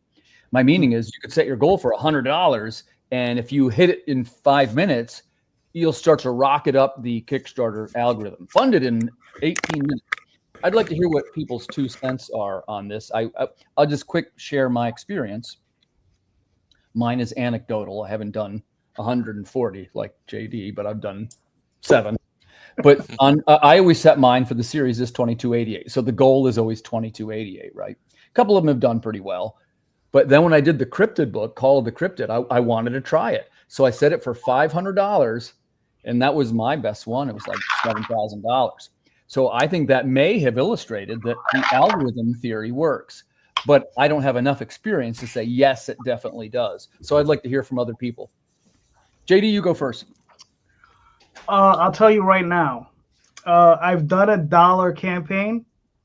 The people at Kickstarter don't like it. They actually don't like it when you do that because I got a letter, right? Because they feel that they feel it's like a joke, or like they thought I was doing a joke campaign, and I was like, no. I said the reason I did it at $1 is because the books are done, they're completed, and I wanted to let everybody know that no matter how much money I raise, whether it's $1 or 5,000 or 20,000 or whatever, the books are going to come out, right? So that was why I did that, and I never did another one again because I didn't want to get involved. But typically, I set my goals at about $500, and we do well. We usually raise anywhere from $2,500 to $3,500, $4,500. We're not killing it, but we're doing okay. We're surviving.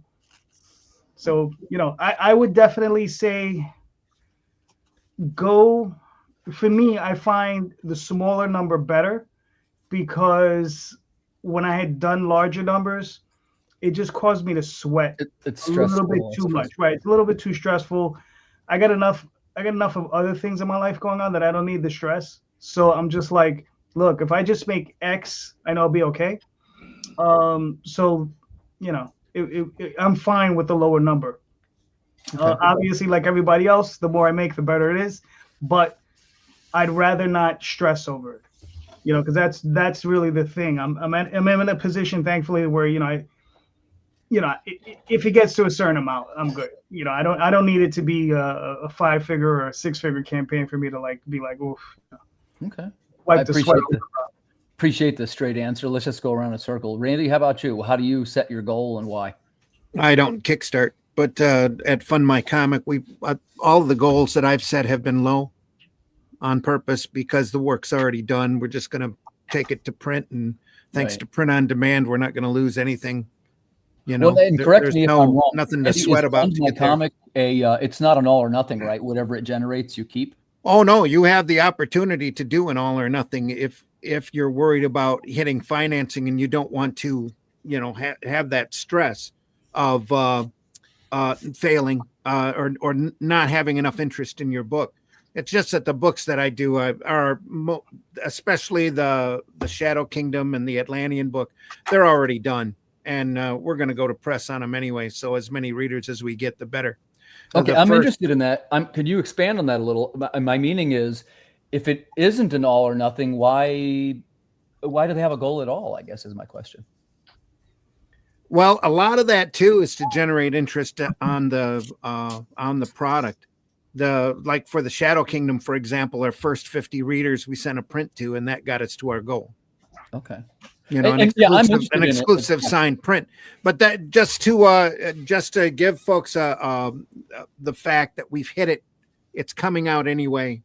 We want, you know, we want to gather as much as possible. The Shadow Kingdom book pulled down 5 figures. The Atlantean one pulled down about half of that, but it's in black and white and a much thinner price point. Then instead of 70 pages of comics, there's 40 some pages of comics, and it's in black and white as opposed to color. But really good things. It was just the thing that we learned with the Shadow Kingdom as well. Shadow Kingdom was all or nothing, and because it was all or nothing, it waited until our campaign was closed before it went to collect the money. And we ran into this problem that I understand a lot of people on Kickstarter run into, where you get 25-30% of the card charges bounce because the card's either no longer there, it's not active, they've withdrawn the request or whatever. Where the other option, the one that we used on Atlantean 1, was a pay as you go. We collected the money right off the bat because we knew the book was going to come out anyway. Gotcha. And so the majority of that money is already sitting in my account waiting to go to the printer. So is that why you chose, and I'm asking this because I am actually interested in that platform. Is that why you chose Fund My Comic over Kickstarter? Well, the Fund My Comic was started by Luke Stone, who's a part of Arrow Comics. Yeah. So that's really, for me, the main reason I'm running with Fund My Comic is that they're just comics, for one. You're not having to worry about there's a lot of headaches involved as far as everybody wants to scream shadow banning or whatever as far as your exposure goes. When Atlantean started, we ran a 30-day campaign, only a 30, and it turned into about a 40-day campaign because we left it open in their what they call their storefront mode, which everything stays there and is open until we decide to shut it down. Okay. We just shut it down today. It's like 8.5 hours since we shut it down, but it was just such a great. I love the platform. I'd be using it whether Luke Stone had created it or not, because they pull 2%. Of their fees are 2%, and then you still have to pay Stripe fees on top of that, or whatever your payment system that you're running through runs fees on top of that. But for like 5%, okay, you know. And then we take the book's already done. Like I said, there's just a little tweak on an editorial that we have to do, and it's going to go to press Monday or Tuesday, and it's out the door. It'll be in people's hands hopefully by the end of the month. Nice. So I can't wait for people to see it. We're really proud of the work. It looks really good. Yeah. Congratulations, Randy. Thanks. Yeah, I've heard good things. I I didn't mean that in any kind of like. I But want to learn. No, more no. about it. The Fund My Comic was intentionally made because there's so much. Well, for one, there's these oddball political factions out there that I've noticed just I've drive noticed, you crazy. Yeah. But this is a open crowdfunding campaign site dedicated to comics with an equal playing field. As long as you have a campaign that fits basic public decency standards in the campaign, your book can be adult, but your campaign has to be able to be seen by everybody. You're on the platform, and as long as your book's being contributed to, you're as far up on the front page as they can possibly put you. Can you explain a little more? What does that mean for those of us that haven't used it?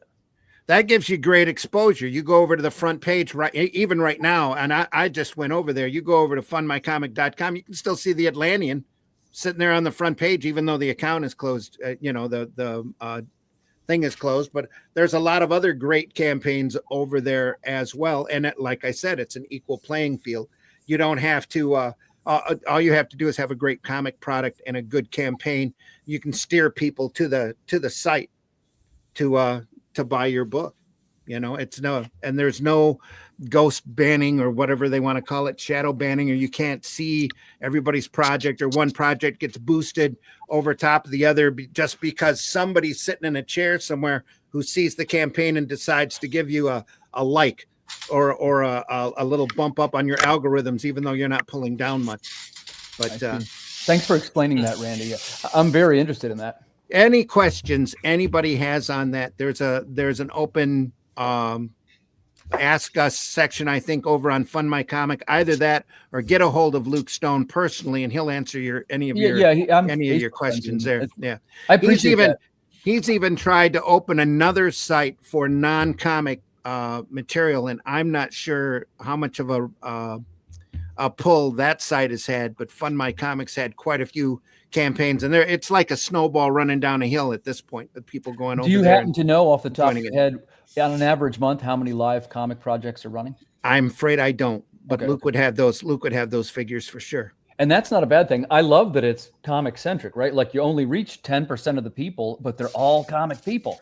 Yeah, when he told me that the domain name was going to be fundmycomic.com, I said, there you go. That's all you need. Yeah. And then it's easy for folks to remember, and they can go over there and look. And they've had projects over there with Mike Barron and Pat Broderick and all sorts of just a wide variety of projects. It's really I don't know how to say it without being sounding like a huckster for the site, but I'm really glad I'm there. And I'm really grateful that site exists, because I've seen and heard so many horror stories about so many different sites. This isn't right. That isn't right. That isn't right. And Luke's heard those same stories, and he's trying to correct them. And yeah, it's only been around for maybe a year and a few months.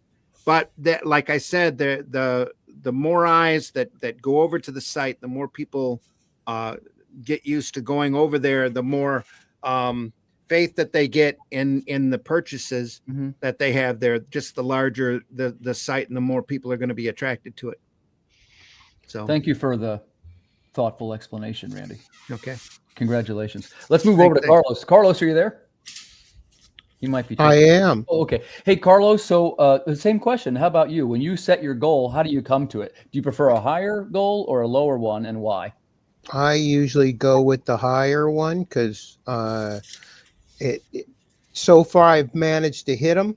So it's one of those things that maybe if I have a little bit of trouble in the future, it may bring it down some, but I certainly set it so that I know that I'll be able to make money out of it, because we got to pay these guys that are putting what their heart and soul into it.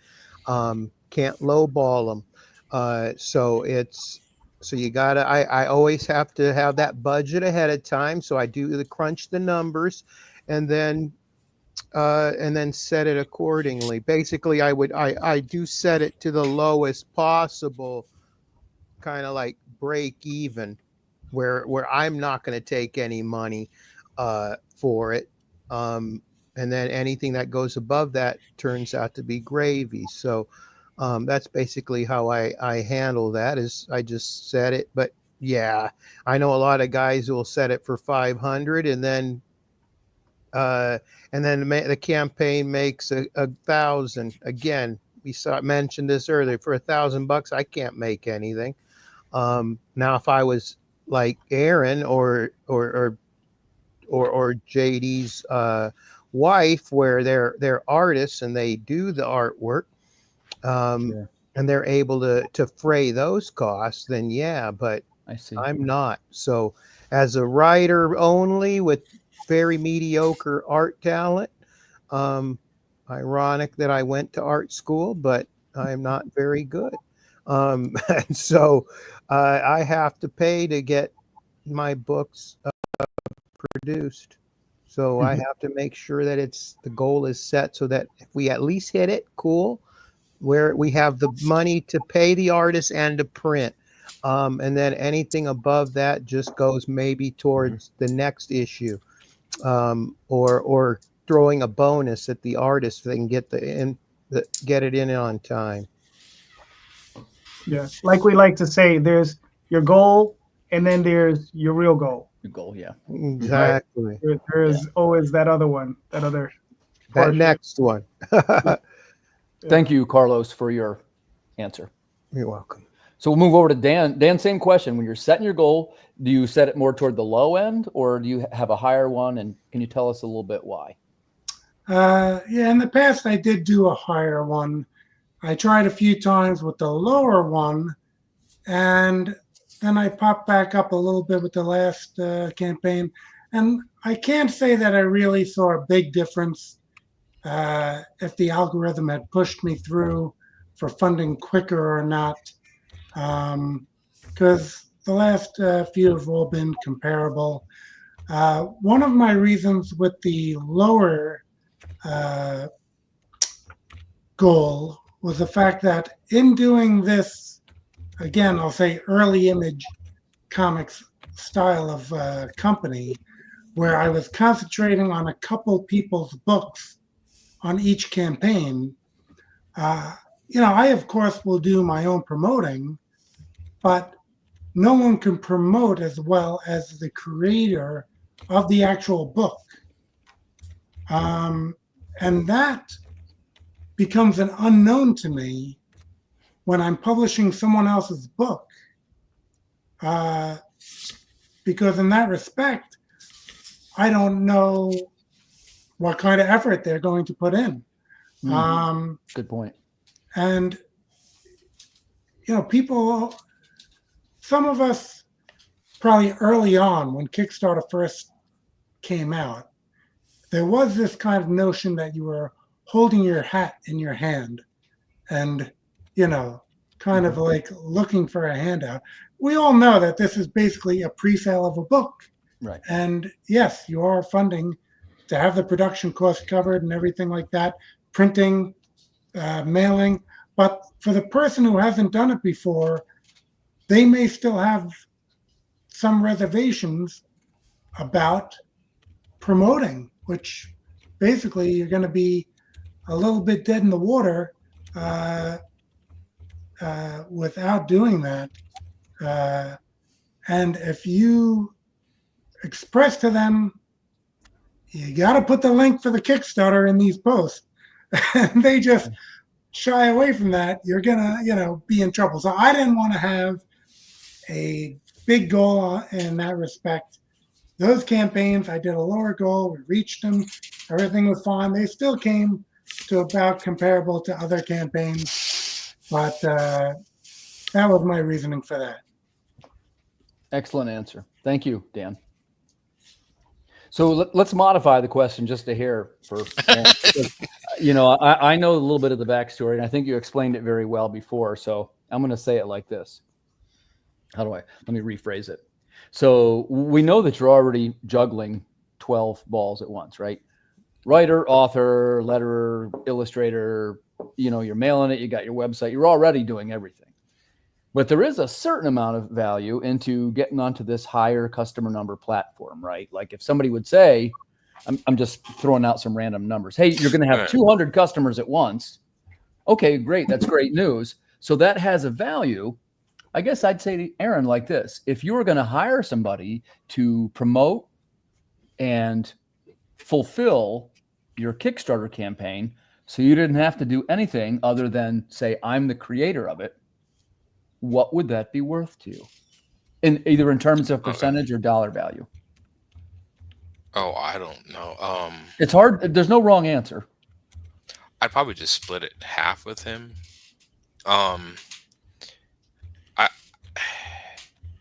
Yeah, I don't know. I mean, I don't mind. If you noticed in the campaigns I do on Facebook, I'm doing you sell 10 copies, you get a reward, or there's 8 copies of the print you get if you get it. So I'm doing the limited reward things, and just playing around with it. I don't know what it would be worth to me. I don't know. Kickstarters just never really. I mean, I find it interesting. It's very convoluted in my head, the whole process. And I have a friend, Juan, who talks to me all the time because he's done Kickstarters and do this and this and this and this and this and this. And I'm just like, I'm just gonna go make my book. I think I'm just happy making my book, and so if I sell some here and there, that's fine. I'm more into, as an artist, I think I get more out of the process of making it than getting any monetary profit out of it, if that makes sense. Because I can earn $100 from my job to pay for the comic, right? And I've been known to give my stuff away too to people who don't have them. I'm like, yeah, you can read it or whatever. Because as an artist, once I get done with the comic, I just go make the next one. So I've had people before always ask me, like, I show my comic, have you made any money off it? Which I always find such an odd question, because I'm like, well, why would you care? That you're not getting any of it, right? That validates your life, sir. I know, doesn't it? Right? Yeah. Your life means nothing if you don't make money, don't you know? I know. Yeah, I know that. And Aaron, so. I agree with you. And it's one of the reasons why I enjoy talking to you about this, because for many people, monetizing the thing that brings us joy is not always the correct path. And unfortunately, in America, as capitalists, people can't understand why we might do something if we're not making a ton of money from it, right? Yep.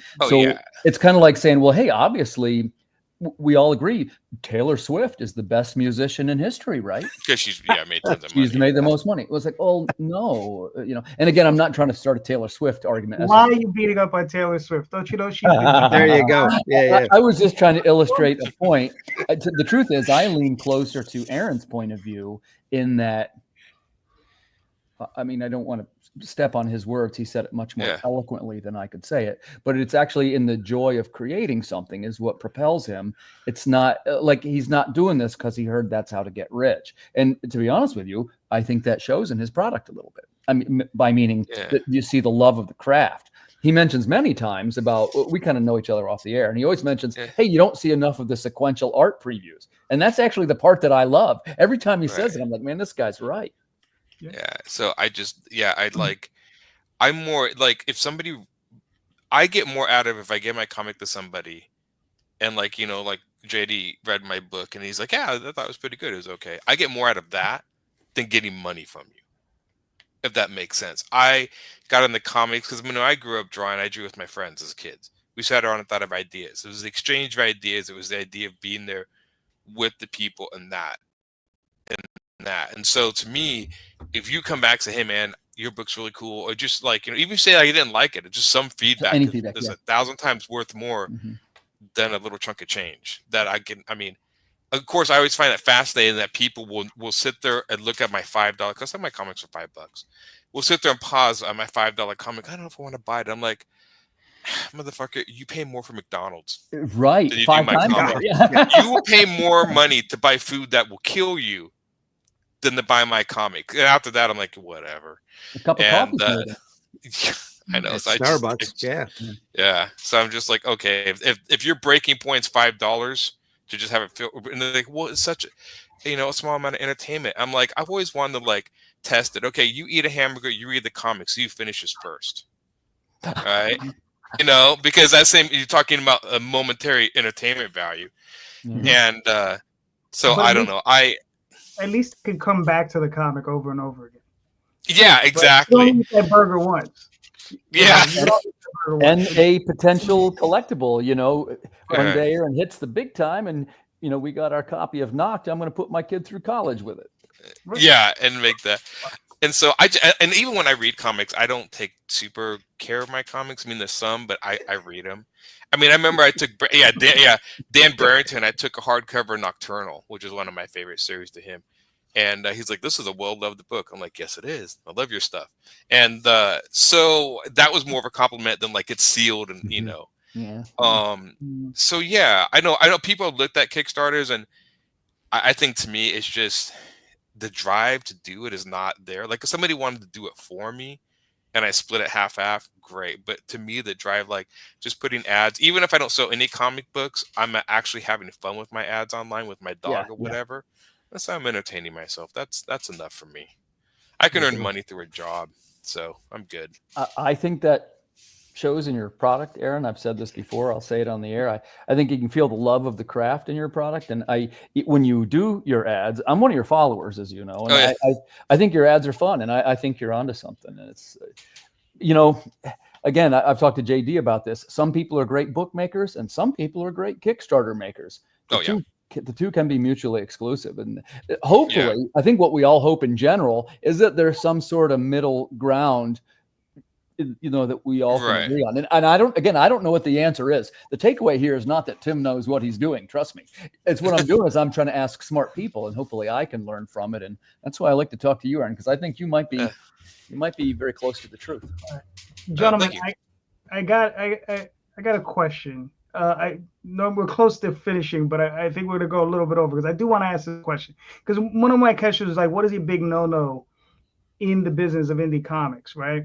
And Carlos had mentioned this thing at the beginning of the show where he got pretty much taken by an artist, right? Carlos, are you still there? I am. All right. So I want to ask, did you have an artist online? What is your process? Because the thing is like, you pay this artist a lot of money, and this is not the first time I've heard this story. I work with artists a little differently. I don't know how I know Randy, Dan has dealt with plenty of artists. Tim works with artists, and Aaron is obviously one of them. But I'm wondering what was the agreement between the two of you? Because I tend to pay, depending on the artist, on a 5-page, 10-page, or even a page-by-page schedule. I never pay for an entire book up front. Did they ask you to pay up front for the entire book? For me, so basically, here's the thing. I normally do not pay up front. It's made me lose artists, actually more than a few times, where they insist on the money up front, and I say nope.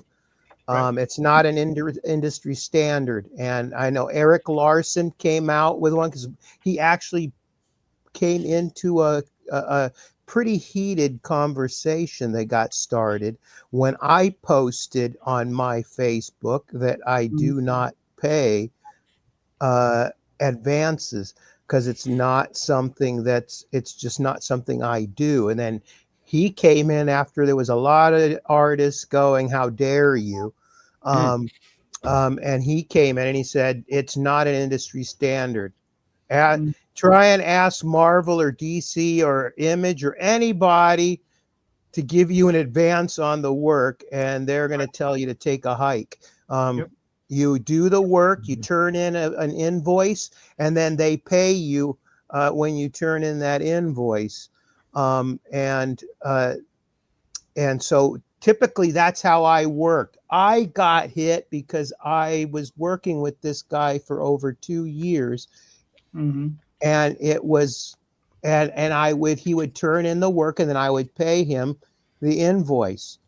And then I felt like we had and he wanted to purchase some things.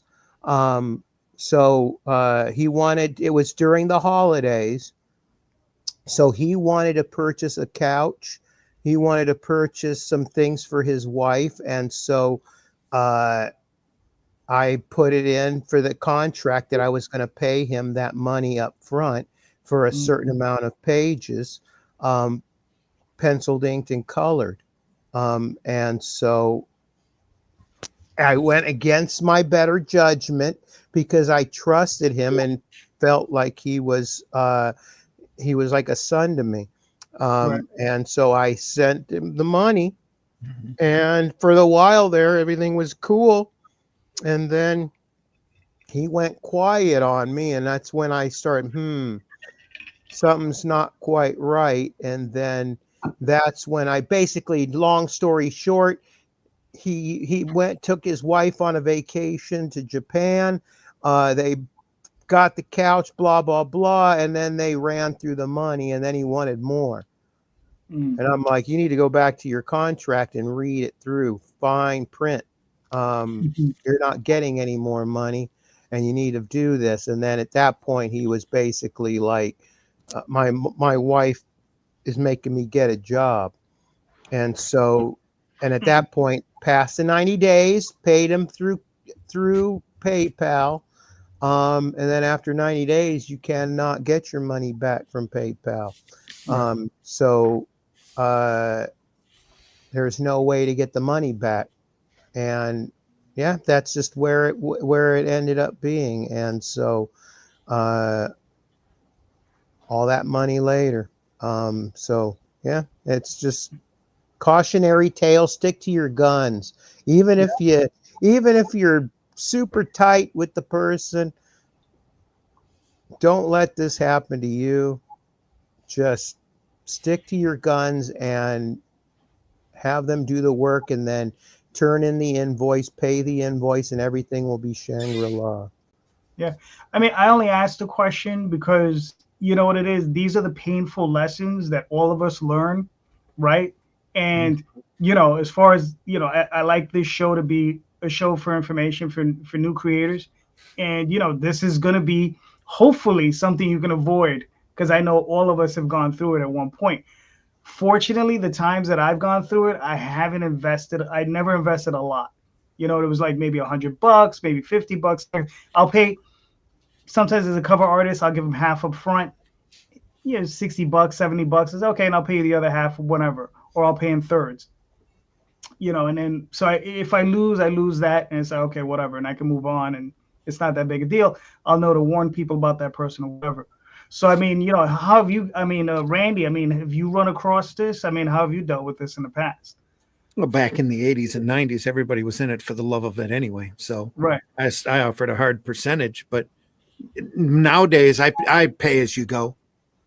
And off of a contract, or at least a letter of intent of agreement between the two of us, that's enough paper for us to agree on and stay faithful with. But every 3 to 5 pages in those chunks, because I understand the artist has to eat. Yeah. You know, and you want their best work, so you want to keep them happy. But I don't want to. I don't pay anything in advance. I just don't anymore. You know, that's the way it works. But I will pay in chunks. If an artist says, I've had a colorist I've used on a number of products lately, I pay him every 3 pages. Send him. He sends me files. Work's done. I send him the money for those pages, and then he sends me completed files when the entire project is done. Okay. So and that's the way that, and he's out of the country, but he does incredible work. The other artists that I've used have been pay as you go, right, as well lately, say within the last decade or so. Just and because I don't want always have been. I don't want anybody sitting out there that I owe, because I hate owing people money. Oh yeah, I'm the same way. I won't even commit if I don't have cash in the account. I will not even approach anyone. You know, and I would advise that to anybody. Don't live on a credit card. You know, make sure you have the cash. If you don't have the cash, wait until you have the cash, or at least try. Yeah. I mean, you know, yeah. If you're floating cards to make comics, you should not be doing comics. No. Yeah. You're just it's just begging for trouble. Yep. Dan, so I know you deal a lot with this. So I mean, I know you've done a ton of stuff. So I mean, you know, like how through your vast experience, like how have you dealt with that? Yeah, well, no, it's true. Over 100 comics at this point. Sweet. And Oh Yeah, he's set up at a show, man. Like he has a lot of books.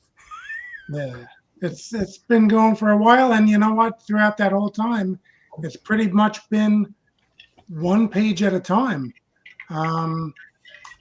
Because again, I have had just, prior to this, really in the commission world, is where occasionally I got bamboozled a little bit in communication. One time, 10 years to get this art from an artist who, I had commissioned.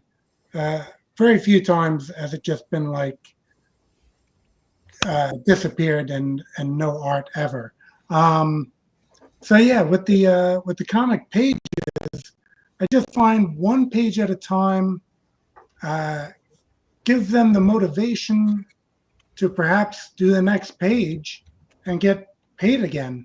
And just, by doing that regularly, most guys are going to come through. The only, I guess, little hiccup, I think it might have been going around, maybe with some other publishers, is that they would give you some circumstance, like Carlos is talking about, where they wanted some payment up front because they had an extenuating circumstance. And again, I'm only doing one page at a time and feeling for this person. If you do that, then they would like disappear for an extended period of time, come back, hand in the page, I believe with the idea that perhaps since you always pay when you get the page, you'll maybe forget that you paid and pay again. So I do make it a habit of just looking at my previous payment, seeing what page number I paid for, and then making that next payment with that page number. And I even have a little description of what's on the page, just so I don't get, mixed up or anything. I've sometimes said, I'll give you this payment in advance, but when you turn in the page, just include a note saying, here's the page, you already paid for it. And sadly, the note wasn't always there. So I try to keep it just one page at a time. And I don't even usually give them a full script because you don't know which artist is going to come through and which artist might get busy with other stuff. So enough script to work on, always giving them that, and then just paying one page at a time. And it's worked well for, that many books. All right, cool. Tim, what are your thoughts? My process is the most similar to Dan, I think, by hearing these various things, but not necessarily one page though. But I'm a 4-page guy, right? So mine goes. I pay at layouts, and there's different opinions here. I'm interested in hearing everybody's, but I do like to have the whole script because sometimes, actually many times, the illustrator might have some great idea I didn't think of. Like he'll say, "Oh, this would be a great place for a double-page spread," or As a writer, I don't often think as visually as I probably should. So I think that one of the secrets for writers is listen to your illustrator. You don't have to agree every time, but if they have some great idea, it is a visual medium that we work in. So I will do the first payment is at layouts. The next payment is at 4 pages. The next payment is at 8 pages, like that. And I've also started to fiddle around with, well, let's be honest, things keep changing. Some people now are pencils, some are digital, some guys are pencils and inks. It's many different scenarios. But I recently worked on the last one. I had the fellow do pencils, and then we colored the pages directly over the pencils and skipped the inks. That's what I did with Gollings. All Gollings is pencil. Oh, no kidding? Yeah. And I think, it came out amazing. And I'm, by the way, I'm a proponent of inks. I'm not saying I don't like it. But he said to me, he's like, hey, this might be really cool if it was, just color. And I wanted to try it because it was Tom Hutchison that mentioned it to me. And I was very satisfied with the result. So it's easy to say, hey, well, I'll do that every time now. But then, of course, the next guy in your team will say, hey, well, I want to do it digital only. And again, I got to listen to everybody's viewpoint, because sometimes there might be an edit needed, or some, it's very easy to edit digitally, right? Change the whole page, and it doesn't really, it isn't, if it's in pencils, you're redoing the whole page from scratch, right? Basically, I guess, or breaking out the big eraser, I suppose. But, it's difficult for me. I can't really say that there's a right answer, but I will tell you this. It's difficult to be critical of anybody in this challenging world that we live in. But if you Except me. Except Aaron, yeah. But if you're handing in a page to an artist, and by the way, I would say the same thing to a writer or an editor or anybody, or letterer, anybody who's working on anything. The guy who comes to fix the dishwasher, I would have said the same thing. My most recent one, these aren't isolated experiences. This is probably similar to what Carlos said. Worked with a colorist. This is the last guy. I pay him in advance because he was so well recommended to me and friends with all the right people. And I even paid a little extra because I wanted to work with the guy, and he was American. I typically work with international artists. And sends me back the first, some flats after 4 days. It says, hey, man, I should have this ready by the weekend. Week goes by, 2 weeks go by, 3 weeks go by, 4 weeks go by. Okay, that's a month. That seems kind of long. 5 weeks go by, 6 weeks go by, 7 weeks go by, 8 weeks go by. Started getting a little pissed. And I said to myself, because I always have this sentence I say, there's not more time in 2 months than there is in 1 month. If you get to 2 months, that person's got you on the back burner for some reason, right? And I don't like to have to call, and by the way, no disrespect to artists, but I don't feel it's part of my job as the publisher to call you up and to hound you for the work that I paid for. If I get to 3 months, that's your, correct me if I'm wrong, but that's your PayPal cutoff. Yeah. And I just call them on the 90th day and I say, hey, I understand things happen. Can you send a refund? And man, both of them, this wasn't a one-time thing. It was 2 in a row. And they both got all heated up. And I thought, man, should I patiently take the time and make this a teachable moment that 90 days is not an acceptable turnaround for 1 page? Mm-hmm. Am I some kind of a tyrant? Please chime in if I am. No. I'm a forgotten guy, right? And here's the thing. I don't even want to have to explain that to the person. If you don't understand that, you're not going to be successful. Now, by the way, in both cases, they sent the refund right away. I think they got the message. But, there's so many good artists and so many people that do respect the professionalism and the diligence of the craft. I just gravitate right back to my old stable because I got so many great people that I work with that are, hey, man, I need the work. Send it to me. And, these beautiful works. Mm-hmm. I occasionally like to try and branch out. And when I branch out, I haven't had the greatest successes, I guess you'd say. In short, my team is I got 18 people that I will work with. And whenever I go off the playing field, it seems to go sideways, or at least the last 2 or 3 times it did. All 3 examples were this year too. And incidentally, they were all colorists. So I don't know what that, know what that tells us. Yeah. Interesting. Yeah. And it was 90 days for all of them. And I was just like, man, come on. What are you doing? Like, if I'm not trying to use, to reduce anybody's craft, right? But if you would say, hey, I'm having furniture installed, and you got to 90 days, that would seem ridiculous, right? Yeah. So, because I'm telling you, in every situation, I was played to be some sort of villain, and it was like, well, am I demanding? I think that's way too long. What do you think the acceptable turnaround is for coloring a page?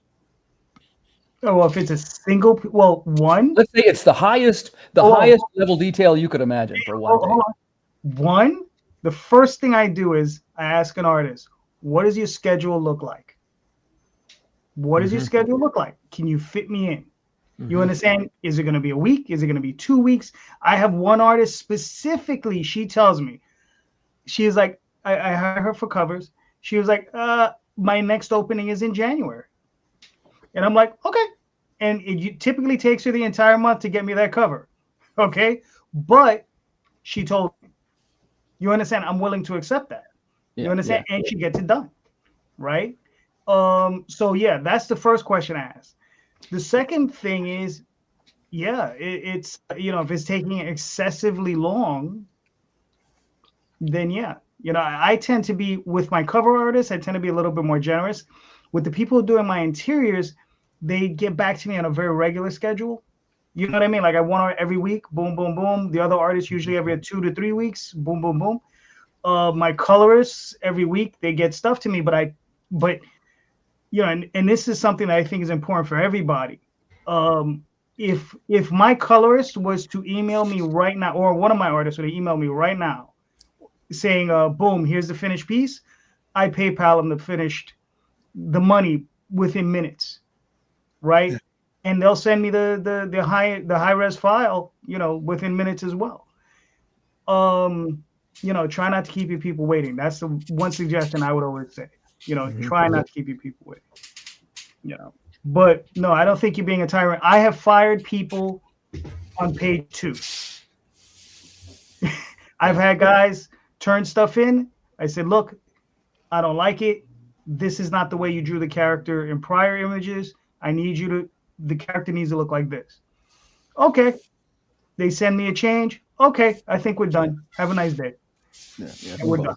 Yeah. Right. Move on. Because I don't have time. You know, I don't have time to be playing these games. So yeah, that's how I look at it. But Aaron, before we close out, what are your thoughts? You're the artist. How do you feel about all this? About us damn writer talking about crap. Dog and snack. I mean, it's always frustrating to hear this because artists doing this makes it hard. I mean, as an artist, the hardest thing to convince people is that you get stuff done on time. I did 2 sample pages for Been Done, and I did them in 2 days, hoping he'll notice the time, a page a day. On my end as an artist, I have to sniff you guys out because a lot of you guys don't pay. And so I understand the frustration on your end of trying to hire an artist and you pay them and they don't turn it in, but you spend a week or a month on a comic and you turn it in and all of a sudden you ain't got nothing. So that's a huge chunk of my time. I got to really sniff you guys out because you guys, I mean, and I'm talking about writers and create. I mean, you guys can promise the world and get you all excited and do this stuff and then pay half or whatever. So a lot of times to basically prevent this, artists have tricks. When I send stuff to a lot of people who I require payment, I send you low res images. You can't use them. Right. So basically, like once you accept it and they're great, fine, you pay me, then you'll get the high res images. I showed you the work's done, but you're not able to use them until I release you to the high res images. And so sometimes I would do that. Most of my paid work is through motion graphics. So I've done stuff for a ton of stuff for Adobe, Microsoft. I don't know, I just did something there was a Nevada gold mining company. I had no idea they mined gold in Nevada. I did something for them. So I do stuff for I have a guy, I do a lot of stuff in the state of Alaska too. Voter stuff that was exciting. So a lot of stuff I do is not the most exciting stuff. So I'm usually pretty divorced, but I charge by the hour and he pays at the end. Yeah. And so, but I trust these guys. These guys have been in it, and it's also they're partially making the product. So in other words, you guys have written the story, you make the art to finish the product. I'm making the stuff for this guy to animate. So unless I make it, he's finishing it. So he needs my work. So it's a reversed sort of thing going. And so but I've had a lot of people like start design, you start doing this, like how about money? And then I just never hear from those people again. And so to me as an American artist, it's frustrating that almost every single artist hired is overseas. Yeah. So there's a part where I just throw in the towel, like whatever. And so it's a little bit I don't want to get political, but it is a little hard as somebody as an artist trying to make it in America when, we're an American comic scene, but almost all American comics are done by artists overseas. I'm like, okay, seriously, dudes. You got a point. If this is the American comic industry, why don't you stick with Americans for somewhat? And so, and if people pay 40 or something an hour, I'm like, fine, yeah, just pay me. I take on multiple projects at a time. So, but I know once they find I'm an American, I don't even really bother. I don't work for other comic book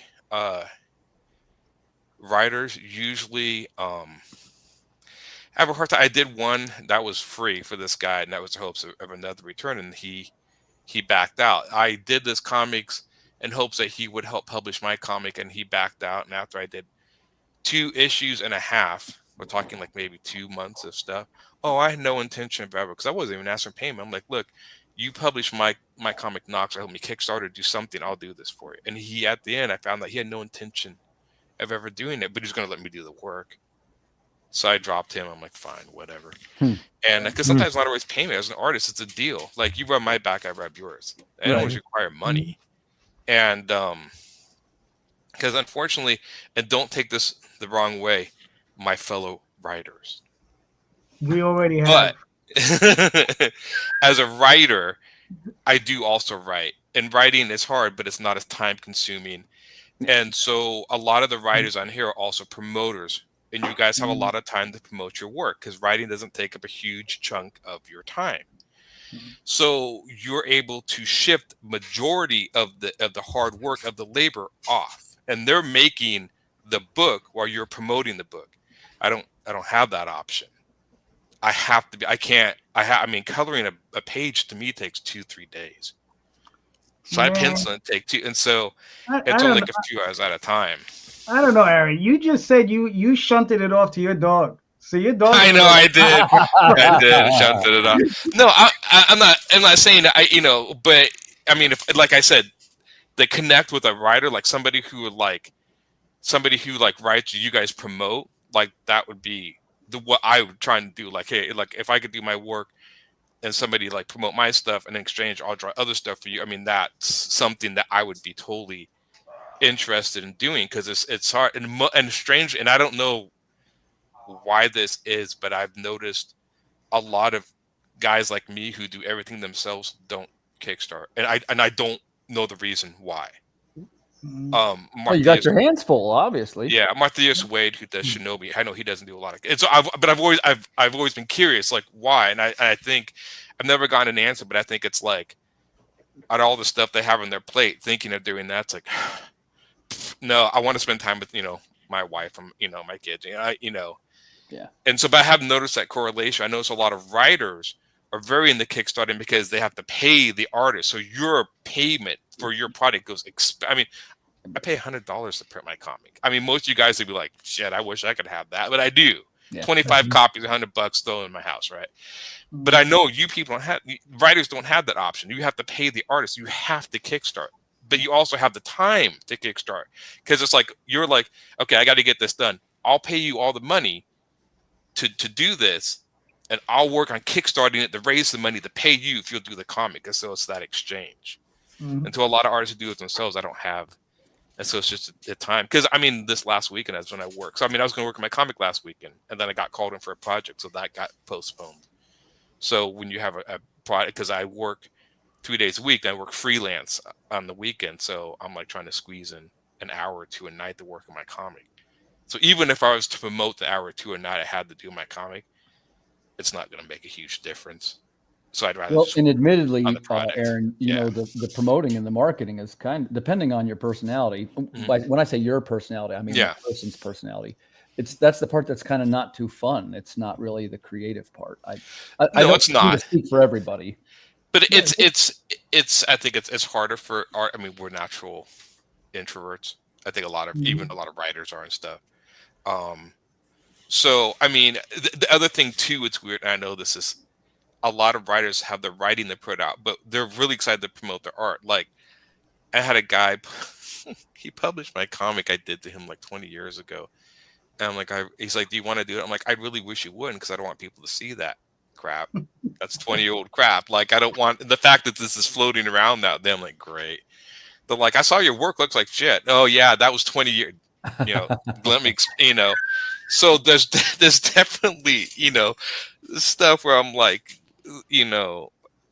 I'm throwing my stuff out. Like you guys, you're writing and stuff, but artists, it seems to be a little more upfront. I mean, if I see you guys as Kickstarter, I'm probably going to buy it on the art of what it looks like. Which you're hiring other artists who accomplish to do it.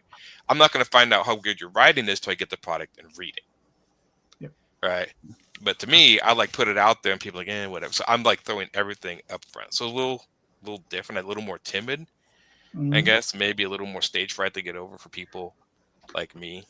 But as far as like paying, I don't like that artists do that because it makes it harder because I've never missed a deadline and I work like kind of overtime. This is why the guy I work for hires me because I get it done. And of course, I'm sticking with him because he just won 2 Emmy Awards. Oh my! So I'm just like, yeah, okay. And but they know I'm fast. In fact, I'm too fast. I lose money because I'm too fast. I've had people say, like, you need to slow down. I will pay you more because I get it done too fast. Because I want to get it done because the faster I get it done, the more I get to work on my crap. You mentioned by the hour. Yeah. Can I ask you what is the typical hours put into one page? Say uncolored even. If I sat down, like when I did those samples have been done, I started. It was a layout I found. It was online, and I drew over the layout, so it was already laid out. So going from there, I started at 6:30. I think I didn't end until like 11:30 midnight, and I had to work the next morning, and that was basically straight working, no breaks. So that's about 5 hours. So it's about $200 a page. For me, for a page, I usually, for inks or whatever, if you're just doing straight inks or whatever, I do like 100, maybe 75. I'm not too. It's a deal, man. Because of the speed, and I can compensate for the loss in that. And there's a part of me, I drop the price down to get it more out there because I want people to see me. It's hard because you charge too much, because that's why a lot of writers don't hire Americans, because they want more money because we live in a higher money environment. Right. You hire the guy, $40 to me, maybe not a lot, but somebody in another country, shit, man, they can live off that. So, and I understand why you guys go overseas. I mean, this is basic economics. But to America, no. The more exposure, the more I get stuff out there, then I can raise the prices up. So the idea is lower the price to do the work and raise it up. But I mean, I charge 35 for my other work, professional work, an hour, which is actually not that high. No. So, and I usually use Illustrator and stuff. I'm saying this, Aaron, because it sounds like, to me, it sounds like you're offering a great deal. That's my opinion. Yeah. And so, but to convince people that I'll do the work on time and get it done is pulling teeth. And when you writers have been burned, convincing you that I'm going to do that, how am I supposed to convince you that I'm going to do that until you work with me? Right. Yep. So it's a catch-22. How do you pull that off? That's why when I did it for Ben Dunn, I did it for free. And it's like, oh, these are impressive. I may never see work from him later on. I may never see work from him. But hopefully he noticed the fact, like, oh, the guy got it done in 2 days. Hint, hint. Everybody talks about speed. But how do you prove that again to people? So it just gets this catch-22. You got to actually get in there to do it. Because that's the number one thing writers always complain about. Artists don't get work done on a consistent basis. And when you find an artist who will do it, it's very hard to prove that because so many writers have been burned by so many artists. So it's like, how do you do it? So, yeah. But, of course, corporations, they're working for corporations. They don't care. I mean, it's like, they'll just find somebody else. They don't even want to know your name. Just stick the number and just give me what I need and get out. Yeah. So, yeah. So. Well, cool, gentlemen. All right, we're at like 2.5 hours, so it's a little late. The only reason I did the extra time is I took the day off tomorrow, so I was like, it is a day off. And it was interesting too. Really, thank you guys for sharing some of these deeper answers tonight. Yeah. Thank you. So, Carlos, let's start with you. Please let us know where we can find you and your work, sir. You can find me at Champion Comics Group on Facebook. You can find me on Instagram, same thing, Champion Comics Group. I'm on Twitter, but not really, at Carlos Rafael. And yeah, that's it. And you can just Google Remarkables. It's going to pop up. Team Supremacist, it's going to pop up. And Pandora's Army, it's going to pop up. And so you can Google all the title names or Champion Comics Group, and you're going to get us. All right, cool. Dan, where can they find you and your work, sir? Yeah, Argo Comics, ARGO Comics, on Twitter, on Facebook, on Instagram, on DeviantArt, just Argo Comics. search on any of those and you'll come at my stuff. Cool. Aaron? whatyousshowedhumphreys.com. I'm on Facebook and Instagram too, under Humphreys Illustration, same my last name Illustration, which is my business name for my business. That's my comic. I just wrapped it on the one umbrella. So, and I am looking forward to Pandora's Army. That was one of the book Carlos is doing that I'm looking forward to seeing done. Yep. So yeah. Thank you. Mr. Randy. Aerocomics.store for the majority of the stuff. The Shadow Kingdom is available any bookstore that has the Ingram ordering service, including Barnes & Noble or Amazon, will carry the Shadow Kingdom, and the Atlantean will be available there as well, probably right at the start of December. Atlantean 2 will be rolling out in March, and that'll be offered over at fundmycomic.com. And plus, I do those 2 podcasts that I mentioned, Indie Comics Network, Randy Zim YouTube channel, Sunday Funnies, Sunday morning at 9 a.m., and Comics by Night, Friday morning at 5 a.m., where we go over the best sequential art by the greatest masters that we can find. And we sit there and discuss what's good and what doesn't work about every individual work there, and we're archived over on those channels as well. So you don't have to be live. You don't have to get up that early in the morning in order to enjoy those programs. Just go watch them at your leisure. Indie Comics Network, Randy Zim YouTube channel, Comic Book Black Belt YouTube channel as well. Cool. Mr. Fling.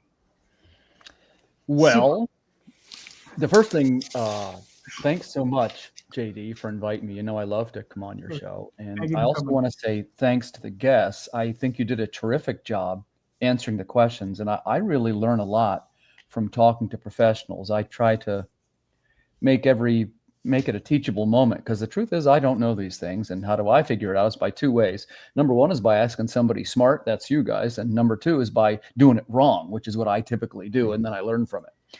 But I guess the easiest way to find me, I'm a Substacker now. They have also what they call a handle. I'm at Timothy Fling. That's Earth's mightiest Substack. Or if you'd like to follow me over on YouTube, that's also at Timothy Fling. And that's recently rebranded just 2 days ago. That is now the Earth Dog Network. And that's got all kinds of podcasts that we discussed earlier. Hey, if you're so inclined to buy something and to test some of these products, I'm also on Kickstarter pretty frequently, or my website, earthdogstudios.com. All right, cool. And I am your host, JD Calderon. You can find me on Facebook, Twitter, all those different places. TheOswaldChronicles.com, TallTalesOnline.com. But currently you can find my work on Kickstarter with Tall Tales, Tears of the Mother, Volume 1. So go check that out. I have 2 campaigns currently going through pre-launches where you can just sign up. That's the Oswald Chronicles, Tears When Tender Souls Mourn, and Magi's Grace #2. So you can sign up for that one.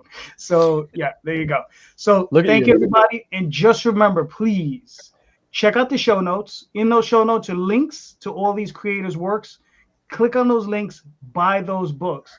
These creators deserve your support. They all put out incredible work. They're all working hard and they're all doing great stuff. So please check out those links, check out those books, and thank you so much. And remember, read more indie comics, especially ours. Have a good night. Take care, everybody. See you later. All right. All right. One day I'll use that.